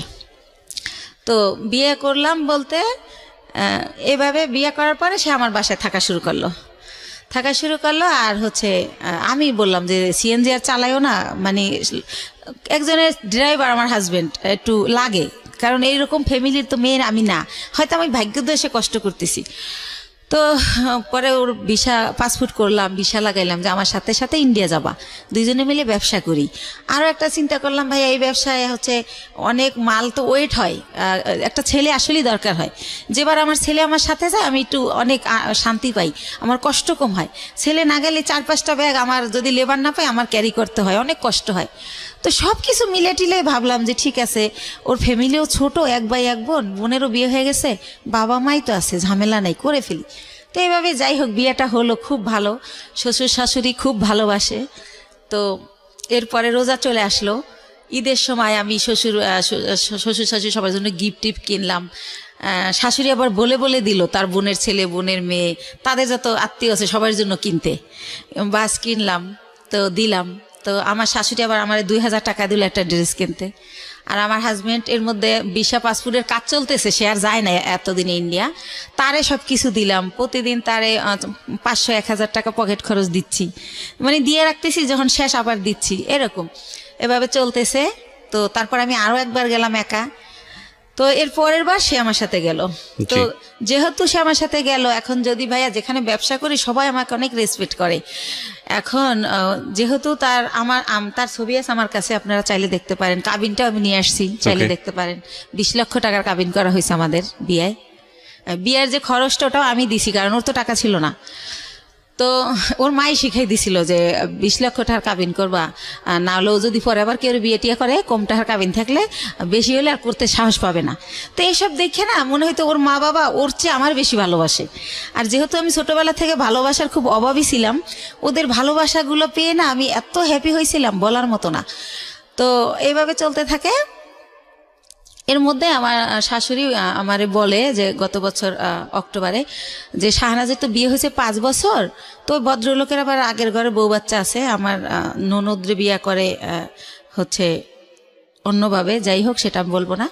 তো যাই হোক, পরে বলে যে ওর তো অনুষ্ঠান করা হয় না, দেশের কেউ জানে না, তো এবার ডিসেম্বরে তোমার আর ওর অনুষ্ঠান একসাথে করবো আমরা। ডিসেম্বরের 26 তারিখে ডেট করছে। তো আমি বললাম আচ্ছা ঠিক আছে। আমার শরম, আমি আবার এটা বললাম যে মা আমারটা করেন না, শাহনাজেরটা করেন, যা যা করার আমি করব, টাকা পয়সা যা লাগে আমি দেবো, কিন্তু আমারটা করেন না, আমার লজ্জা লাগে। আচ্ছা। তো এটা আমি বলার পরে উনি হচ্ছে অনুষ্ঠান। তখন কি আপনার মানে জাহিদ তো আগের হাজবেন্ডের নাম? হ্যাঁ। ওর সাথে কি ডিভোর্স হয়ে গেছে নাকি? জাহিদকে ওটা আমি বলি না ভাইয়া, জাহিদকে আমি 14 সালে ডিভোর্স দিই। 14 সালে ডিভোর্স দিয়ে দিয়েছেন? ডিভোর্স এর জন্য দেই যে আবার কখন হুট করে আইসা দাবি করে, সেজন্য আমি 14 সালে ওরে ডিভোর্স দিয়ে দিই। ওকে। তো ও কি করে যে এভাবে বলে, তো বলার পরে লিস্ট আসতে থাকে, যেহেতু বিয়ে করা গ্রামে অনুষ্ঠান করবে, এটা লাগবে সেটা লাগবে। তো আমি যখন ইন্ডিয়া যাই, আমার ননদ ফোন করে বলে যে আমার জন্য লেহেঙ্গা আনবা, আমি বিয়ের দিন পরবো। তো তার জন্য আমি অনেক সুন্দর দেখে একটা 12,000 টাকায় লেহেঙ্গা কিনে নিয়ে আসি। তারপরে যা যা বলে মোটামুটি, এবার আমার শাশুড়ি আমার লিস্ট দেয় যে আমার দাদি শাশুড়ি, আমার নানি শাশুড়ি, আমার মামা শ্বশুরের শাশুড়ি, সবার জন্য কাপড় কিনতে বলে। এটা কি তাদের এলাকার নিয়ম কিনা আমি জানি না, আমাকে কিনতে বলে, তো তাও আমি কিনি। আর এর মধ্যে ভাইয়া একটা কথা বলে রাখি, হাসান আমার বাসায় যখন যায়, সিএনজির যে কালারের জানেন তো ড্রেস, তো ওই কালারের একটা প্যান্ট থাকে নর্মাল, আর ওই সিএনজির একটা শার্ট, এইটা পরে কিন্তু আমার বাসায় যায়। কিন্তু এর মধ্যে ওরে আমি অনেক প্যান্ট শার্ট, অনেক ঘড়ি, যা বলেন মানে সুন্দর দেখানোর জন্য যা যা প্রয়োজনীয়, কমপ্লিট স্যুট, শু, মানে ওর পুরো গেট আপ টেট আপ আমি চেঞ্জ করে ফেলি। তো ওর বোন দেখে বলে আল্লাহ রে, আমার ভাইয়ারে তো রাজপুত্র বানাই ফেলাইছে আমার ভাবি, আমার ভাইয়ারে এত সুন্দর লাগে তা আগে বুঝতাম না, এভাবে সবাই বলে। তো এইভাবে চলতে থাকে। আর আমি তো ভাইয়া কষ্ট করি ঠিক আছে, কিন্তু আমার ছেলেরা তো ওইভাবে বড় হয় নাই। তো আমি ভালো বাসায় থাকি, আমার বাসায় 2টা দারোয়ান, আমার ওরকম ফ্ল্যাটে আমি থাকি হাইফাইভাবে। তো ফ্ল্যাটে যেহেতু যে বাসায় উনি এভাবে যাওয়ার পরে তারা তো সন্দেহ করবে যে এই পুরুষটা এর বাসায় ঢোকে কেন, আমার নেগেটিভভাবে নিবে। তো তাদেরকে আমি পরে বলে দেই যে ভাইয়া ওকে আমি বিয়ে করে ফেলছি, এরকম হয়। আবার আমি যখন ইন্ডিয়াও নিয়ে যাই, দেখি কানাকানি করে মালিক কর্মচারীরা যে একে, কারণ আগে তো আমি যেতাম, আমার সাথে আমার ছেলে যেত, তখন যদি ভাবে। আপনার ছেলের বয়স কত ছিল যখন ওই ভদ্রলোককে বিয়ে করলেন হাসানকে? এই তো 1.5 বছর আগে। আমার ছেলের তো 2001-এ জন্ম, 18 চলে। তো ওরা রাজি ছিল বিষয়টা নিয়ে? হ্যাঁ রাজি ছিল, যে হাসানকে তারা বাবা হিসেবে নিতে চাচ্ছে বা এরকম। বাবা বলে না, আঙ্কেল ডাকে, কিন্তু আপনার হাজবেন্ড হিসেবে অনুমতি দিছে। আচ্ছা ঠিক আছে, ওকে। তো কি করে, না অনুমতি না দিলে তো আমি করতেই পারতাম না, করতামই না, সত্য কথা যেটা, আমার সন্তান সবার আগে। তো তারপরে আমি দেখি ওরা কানাখোসা করে, তখন আমি ভাবি যে আমার সম্মানটা তো নষ্ট হয়ে যাবে। তো তখন আমি মালিককে ডেকে বলি যে ভাইয়া কানাখোসা করার কিছুই নাই, ও আমার কোনো বয়ফ্রেন্ড না বা কোনো অন্যরকম কিছু না। ভারতে আবার অনেক মেয়েরা কি করে ভাইয়া, অন্য একটা ছেলের সাথে চলে যায়, তো এরকম একটা প্রবাদ আছে। তখন আমি বলি ভাইয়া আমি তো রিসেন্টলি বিয়ে করে ফেলছি, ও আমার হাজবেন্ড। এভাবে ইচ্ছা করে সবাইকে আমি বলে দেই। তো সবাই বলে না ভালোই হয়েছে, ছেলেটা ভালো। তো যাই হোক এভাবে চলতে থাকে। তো ডিসেম্বর মাসে আমি তো ওই অনুষ্ঠান করব না, কারণ ওই হলুদ দেবে কি করবে না করবে, আমি বাচ্চা কাচ্চার মা, আমার এটি ভালো লাগে না। তো আমি বলি যে মা আমি সব দেবো, কিন্তু আমি যাব না। তো সব কেনাকাটা করে দেই। ওর বোন জামাই আমাকে লিস্ট ধরাই দেয় যে সে হচ্ছে গরু কিনে দেবে, আর মুরগি হতে যত বাজার এই টাকাগুলো আমি দেব। তো এই কথায় কথা আমি হাসানকে বলে ফেলি যে হচ্ছে আমি এত টাকা কই থেকে দেবো, তাহলে তো আমার ব্যবসার পুঁজি থাকবে না। তখন হাসান বলে যে তুমি দিতে পারবে না, তাদেরকে বইলে দিতে, আমারে বলো কেন? তখন আমি বলি তুমি আমার হাজবেন্ড, আমার ভালো মন্দ তো তোমার দেখার দায়িত্ব, তুমি এখানে থাকো খাও আমরা একসাথে না, তো তো তোমাকেই তো বলবো। তখন একটা পর্যায়ে ও আমাকে বলে যে তোমার তো অনেক আছে আমি যতদূর জানি, তো এখানে কত দেওয়া লাগবে, হয়তো 50,000 বা 1 লাখ টাকা লাগবে খাওয়ানে, এটা দিতে বা তোমার অসুবিধে কি? এই প্রথমবার থেকে আমি একটা কষ্ট পেলাম। তখন আমি একদিনকে কথায় কথায় আমি বলি যে মা, আমার নিজের মায়ের আদর আমি পাইলাম না, তোমারে তো মা বলেই জানি, মাই ডাকি। সে আমার একটা অনেকভাবে হাট করে, সেই কথাই বলি, মাই জানতাম এতদিন, কখন যে তুমি শাশুড়ি হয়ে গেলা বুঝতেই পারলাম না। এই কথাটা আমি বলি। বলার পরে বলে কি যে সত্য কথা বলে সবার কাছেই খারাপ লাগে, সেইভাবে রেগে রেগে বলে। তখন বলে এই শোনো, তুমি আমার ছেলেকে ইটালি পাঠিয়ে দাও। মানে শাশুড়ি বলে? আমার শাশুড়ি বলে। আমার ছেলে এই বিষয়গুলো কি আপনি আপনার হাজবেন্ডের সঙ্গে শেয়ার করতেন যে আমার শাশুড়ি এগুলো বলে, এই কথাগুলো তোমার কথা কিনা? হ্যাঁ, শেয়ার করতাম। তখন হাসান কি বলতো? সে অস্বীকার যাইতো, সে বলতো আমি বলি নাই। তো তারপরে একটা সময় আমি চিন্তা করলাম যে ঠিক আছে, আমার এক বোন থাকে ইতালিতে, তো চিন্তা করলাম যাবো, ভাই ইটালি যাওয়ার অনেক খরচ, তাহলে আমার জমি বিক্রি করে দিতে হয়, তাছাড়া তো আমার টাকা নাই। তো আমি হাসানকে বললাম দেখো আমি 45,000 টাকায় জমি কিনছিলাম, রেজিস্ট্রি নিয়ে 60,000 পড়ছিল, সেই জমির দাম এখন 20 লাখ টাকা উঠে গেছে। তো এই জমি যদি এখন আবার আমি বেশি, আমার বোন কিনবে, বাইরে বেচতে দিবে না, তা আমার হয়তো 10-12 লাখ বেচতে পারবো, তাহলে তো আমার সঞ্চয় শেষ। তারপর দেখা গেল আমি কোনো কারণে যেতে পারলাম না, তাহলে তো আমার কিছুই রইলো না। তার সাথে তুমি আমি এখানে ব্যবসা করি, ভালোই তো আছি, তো ইটালি যাওয়ার দরকার কি? তখন ও বলে হ্যাঁ ঠিক আছে তাই করি, যাওয়া লাগবে না, বাদ দাও, আর বিদেশ কি ভালো নাকি, বিদেশ অনেক কষ্ট। ও বলে? হ্যাঁ, ও আমার সামনে এগুলো বলে, ওদিকে যাবার আর মায়েরে বলে যে ওরে বলো আমাকে ইতালি পাঠিয়ে দিতে। তো এটা আমি আর বুঝি না। তো একদিন আর মাই বললে ফেলে, আমি বলি যে তোমার ছেলে তো মা যেতে চায় না। তো বলে কে বলছে আমার ছেলে যেতে চায় না, তুমি আমার ছেলেরে বুঝাও, তখন আমার ছেলে কি তোমার উপরে যাবে, সেই জন্য তোমার সান্ত্বনা দেয়। তো এভাবে রূপ খুলতে থাকলো, তারপরও চলতেছিল মোটামুটি। ঈদের 2 দিন আগে হঠাৎ করে আমার শাশুড়ি আমাকে বলতেছে যে ঈদের কেনাকাটা কি শেষ করছো? তো এর মধ্যে একটা কথা ফেলে গেছি, যেহেতু ভাইয়া ডিসেম্বরে ফেলে যায়নি ঠিক, সবাই আমি দিলাম সব কিছু, ইভেন শীত দেশে মেহমান গেলে কই ঘুমাবে, সেজন্য আমি ইন্ডিয়া থেকে কম্বল আইনে দিলাম, ঠিক আছে, বড় বড় কম্বল, তো সব কিছুই তো দিলাম। তারপরে তারা আমার কিছু দিল না, তাইলে এখন ঈদে আমি তার সব ফ্যামিলিরে কেন দিব? আর আমার কাছে অত টাকাও নাই, যেটা সত্য কথা। তো তখন আমি এবার ঈদে তাদের জন্য কোনো কেনাকাটা করি না, এই একটা কারণ। আর শ্বশুর শাশুড়িকে শুধু দেব, কিন্তু 22 যায় আমার শাশুড়ি আমাকে ফোন দিয়ে অনর্থক কথা শোনাই, অনেক গালাগালি করে। তখন আমি বলি মা এভাবে কথা বলতেছো কেন? তারপরে ভাইয়া ঈদের দিন সে সকালবেলা মার কাছে গেল আমার বাসার থেকে, যাওয়ার পরে সন্ধ্যাবেলা ওর বাসায় গেল, যায় বলতেছে যে আমি একটা ছেলে, আমার জীবনটাই ব্যর্থা, সিএনজি চালাইতাম তাই ভালো ছিল, একটা ঈদ গেল আমি বাবা মার কিছু দিতে পারলাম না, এবার বলতেছে। সংসারের খরচ থেকে ও দিত? না, ও কই থেকে খরচ দিবে? ও জাস্ট একবার আমার সাথে ইন্ডিয়া গেছে, একবার আমার মালের সাথে ইন্ডিয়া গেছে, এই আমার কোনো টাকা দিত না। আচ্ছা, আমার খরচই চলতো, ও আমার এখানে থাকতো খাইতো সবকিছু। উল্টো আরো ওর মার ওষুধ লাগবে 2,000 টাকা পাঠাও। ওর মা আবার বললো কি তোমার শ্বশুর একটু পর পর চা খায়, আমি লাকড়ির চুলা জ্বালাইতে পারি না। তারপরে আমি সিলিন্ডার গ্যাস কিনতে বললাম যে মা কত টাকা লাগবে? বললো যে 5,000। তো আমি ঢাকা জিজ্ঞেস করে দেখলাম 3,000, কিন্তু শাশুড়ি বললো 5,000। তো আমি 5,000 টাকা পাঠাই দিলাম। এরকমের যখন যা চায় আমি দিচ্ছি, কিন্তু তার ছেলে আন করতেছে না, বাট আমি যা লাগতেছে সবই দিচ্ছি, কোনো করতেছি না, যেহেতু আমি বলছি যে গাড়ি চালাইও না, সেজন্য। তো এভাবে চলতেছে। তো ঈদের 2 দিন পরে হাসান আমাকে বললো শোনো তোমার একটা কথা বলি, তুমি যেহেতু 5 লাখ টাকা দিতেছো না, তাহলে যতদিন আমার এই চাকরিটা না হয় ততদিন আমি তোমার বাসায় আসতে পারবো না, এটা নিয়ে তুমি কোনো ঝামেলা করবা না। তা আমি বললাম বাসা আসবা না, থাকবা কোথায়? কয় শাহনাজের বাসায়। আমি শাহনাজের বাসায় তো 2টা রুম, একটা মায় থাকে, মুক্তা থাকে, আর একটা ওরা জামাইয়েরও থাকে, তুমি কোথায় থাকবো? কয় মার সাথেই থাকবো। তো এরপরে ভাইয়া কি হয়, রাতে থাকে না, আসে 1,000 টাকা 500 টাকা চায়, দেই আবার চলে যায়। ও ট্রেনিং এ যাইতে নাকি লাগে, লাঞ্চ করতে লাগে, ট্রেনিং করায় কোথায়, আগারগাঁওনা কোথায় সেটা বলে। তো আপনি সংসারের খরচ চাইতেন না? এটা তো তার দায়িত্ব, মানে সংসারটাকে ভরণ পোষণ করার। কার? তা আপনার হাজবেন্ডের। হ্যাঁ দায়িত্ব তো, কিন্তু সে তো কিছু করতেছে না। এই যে সে বলতেছে যে জব, সে তো সিএনজি চালাতো, কিন্তু সিএনজি তার মাই আমাকে বলছে ওরে চালাতে দিও না, ঠিক আছে? তখন কি অফ ছিল সিএনজি? হ্যাঁ অফ ছিল, তখন আর চালাতো না, বসেছিল। ওকে, ও বসে ছিল বিদেই তো আমি আবার ওর পরিবারের সবকিছু খরচ দিতাম। বুঝতে পেরেছি। তো এভাবে হচ্ছে বলতেছে, আর ওই মাঝে মাঝে যায় আর চলে আসে, যায় চলে আসে, 10-15 মিনিট 20 মিনিট এভাবে থাকে। তো হঠাৎ করে কি হলো, ও গত মাসের 26 তারিখে আমাকে স্টেট কার্ড বইলে দিল যে দেখো আমার পরিবার চাচ্ছে না তোমার সাথে সংসার করি, তো তোমার সাথে আমার আর সংসারটা করা হবে না। ওকে। ও আরো বেকার থাকার আরেকটা কারণ ভাইয়া, যেটা হয় গত ঈদের 4-5 দিন পরে ওই যে ওই মেয়েটা শানু, ও আমার থেকে টাকা নিয়ে ওই মেয়েটাকে বাজার করে দেয়, ওই মেয়েটার ঘর ভাড়া দেয়।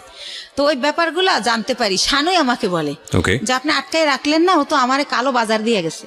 তো এই ব্যাপারটা ওর মার সাথে আমি শেয়ার করি যে মা, ও আমার কাছে টাকা নিয়ে যদি তোমাদের দেয় আমার দুঃখ নাই, কিন্তু ওনা শানুরে দেয়।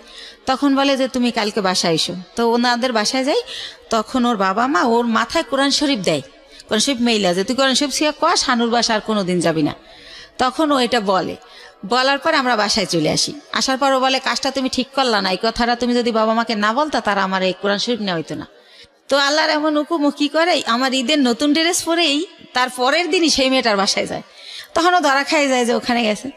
তো যেদিন ধরা খায় তারপরে 2 দিন পরে ও দেখি যে প্যান্ট পরে না, দোকানে গেলে ও প্যান্ট পরে যেতে, এখন লুঙ্গি পরে যায়। তো কি হয়েছে, তো বলে যে আমার গোড়া উঠছে। এরকম পরে ভাই আস্তে আস্তে আল্লাহর কি জানি না আমি, ওইটা ওর হচ্ছে পুরা একদম গা হয়ে যায়, পছন্দ হয়ে যায় একেবারে। তো পছন্দ হয়ে যায়, এখনো ছোট বাচ্চার মতো খাটে শুয়ে থাকে সোজা হইয়া, ওই একেবারে উলঙ্গ অবস্থায়, কাপড় পরতে পারে না। আর আমি সবসময় দরজা আটকায় রাখি, আমি বেরোইলেও আটকাই দেই, আবার ঢুকলেও আটকাই দিই, এইভাবে থাকে। তো এইভাবে ও 3 মাস ভোগে ভাইয়া। তো এইভাবে ওরা আমি কিভাবে ডাক্তারের কাছে নেব, তো আমি ছবি তুলে চর্ম বিশেষজ্ঞ, যৌন বিশেষজ্ঞরে দেখাই মেডিসিন নেই। তো যখন একটু ভালো হয় তারপর ওর সরাসরি নিয়ে ডক্টর দেখাই। তো এইভাবে 3 মাস ভোগে তখন। তো ওই সময় আর বাপ মা আমাকে অজুহাত দেয় যে ওই মেয়েটার কাছে কোরআন নেওয়ার পরেও গেছে, এই জন্য আল্লাহ ওর এই পাপের শাস্তি এটা দিছে। তাই তুমি যদি ওরে গাড়ি চালাইতে না দাও, ও তাহলে আর ওই মেয়েটার কাছে যাওয়ার সুযোগ পাবে না, সবসময় তোমার সাথেই থাকবে, তাই তুমি আর গাড়ি চালান বন্ধ করে দাও। তো তারা এটা বলে। তো সবকিছু মিলেই ও বেকার থাকে, এই অসুস্থতার কারণে থাকতে হয়, এভাবে থাকে। তো যাই হোক, এখন যেটা মূল ঘটনায় আসতেছি, ও কি করলো, আমার এই 1.5 বছরের মধ্যে আমি এই ফার্স্ট ওই দিন ওরে অনেক কিছু বলে ফেলি। বলার পরে ও আমাকে ফোন দিয়ে যে লাউড দিয়েছে আমি সেটা জানি না, লাউড দিয়া বলে যে হ্যাঁ কি বলবো বলো। তারপর আমি ওর মা যে যা বলছে যে ইটালি পাঠানোর লেগে চাপ দিয়েছে, এই সেই। তারপরে ও কি করলো, আসলো আপনার বাসায়? ও আর আসেই নাই, এই পর্যন্ত আর আসেই নাই। ও ওই দিনকা ওর মা যখন বলার পর ও আমাকে ফোনে অনেক খারাপ, ওর মা বোন শিখাই দিয়েছে, আর ও আমাকে বাজেভাবে গালি দেয়, অনেক গালি দেয়। আমার বাবা মা তুলে অনেক গালি দেয়, গালি টালি দিয়ে বলে যে আমি যাব না, তোরে আর রাখবো না, তুই যা পারিস করিস না। আমরা এই জিনিসগুলো পারিবারিক কোন্দল, এগুলা নিয়ে কে কি বলেছে না বলেছে এত ইন ডিটেইলে যেতে চাই না। আমি ইন্টারাপ্ট করছি আপনাকে। সেটা হচ্ছে যে আপনি আমাকে বলেন যে আপনি ভদ্রলোককে বিয়ে করেছিলেন কত বছর হলো? এই তো 1 বছর 3 মাস। 1 বছর 3 মাস। 1 বছর 3 মাসের মধ্যে আপনার সংসারে কোনো খরপোশনি দেয়নি, উল্টো আপনি ওনাকে এস্টাবলিশ করার চেষ্টা করেছেন।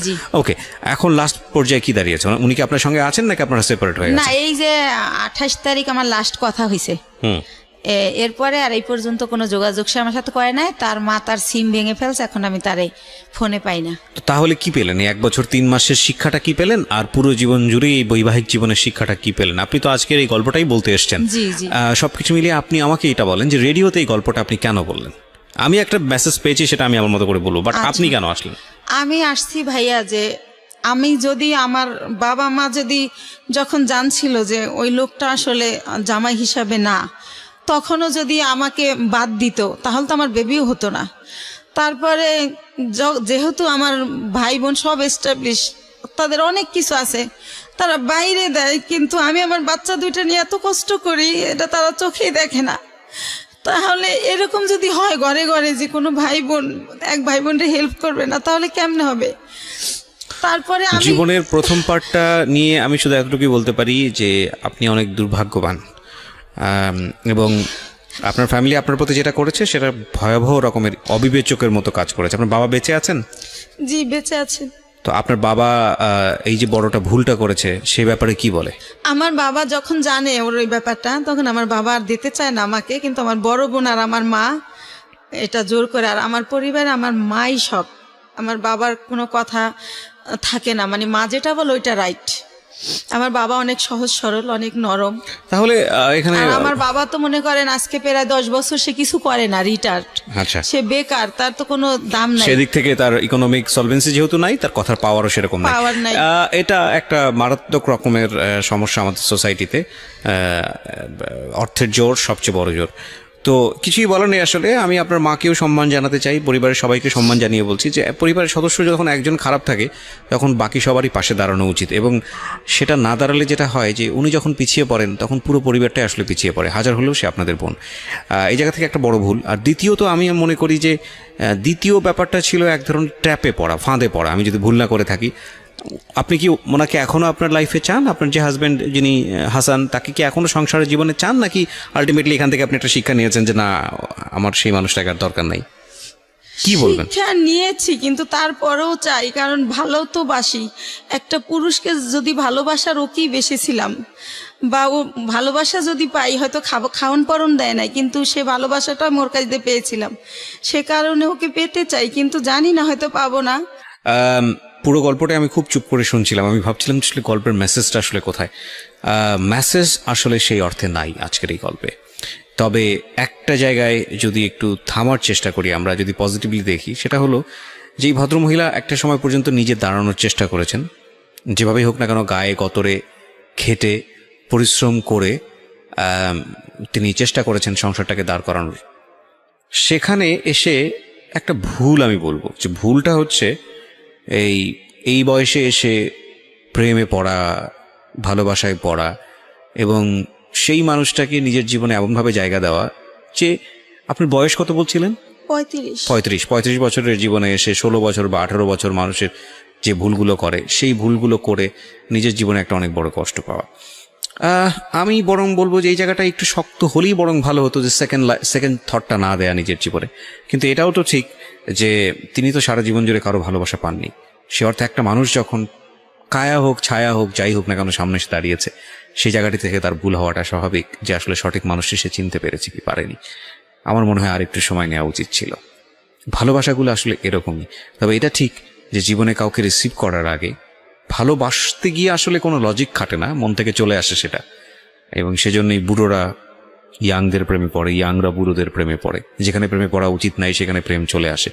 সেগুলো হয়তোবা খুবই ন্যাচারাল, কিন্তু এই ন্যাচারাল জিনিসটাকে জীবনে লজিস্টিক ফ্রেমে যখন মানুষ বাঁধতে চায়, মানে বিশেষ করে বিয়ের জায়গাটিতে, তখনই হলো চিন্তার বিষয়। সেই জায়গাটি আসলে শুধু ইমোশন দিয়ে চিন্তা করাটা একটা বোকামো, এবং সেই বোকামোটা যে কোনো লেভেলে জীবনের যে কোনো জায়গাতে হতে পারে। আপনার জীবনের পজিটিভ দিক হচ্ছে আপনি গায়ে গতরে খেটে নিজেকে স্টাবলিশ করতে পারেন, সেটা আপনি প্রুভ করেছেন। সুতরাং আপনার উপর আমরা বিশ্বাস রাখতে পারি যে আপনি এই জায়গাটা থেকে বের হয়ে আসতে পারবেন, এবং বের হয়ে আসার মতো অবলম্বন আপনার আছে, বিশেষ করে আপনার 2 সন্তান। সুতরাং সেদিক থেকেও আপনি অনেক বেশি প্লেসড। সো প্রিয় শ্রোতা, আজকের এই জীবন গল্প একটা পরিশ্রমী মানুষের জীবনের গল্প, যে পরিবার থেকে কোনো সাহায্য পায়নি, সংসার জীবনে সুখী হতে পারেনি, একজন পাগলকে বিয়ে করে পুরো জীবনটাই এক অর্থে অন্যরকম স্রোতে ভেসে যাওয়া মানুষ, এবং তারপরে যখন সুখের দিন এসছে তখন ভালোবেসে ভুল করা একজন মানুষ। তারপরও আমরা সম্ভাবনা দেখি। জীবন আসলে এরকমই। নাটকের মোড় আসলে গুড একটা ফিনিশিং এনে দেয়, কিন্তু জীবনের মোড় সেই গুড ফিনিশিংয়ের কোনো ধার ধারে না। এই জন্যই আমরা বলি জীবন নাটকের চেয়েও অনেক নাটকীয়। ভালো থাকুন, শুভরাত্রি।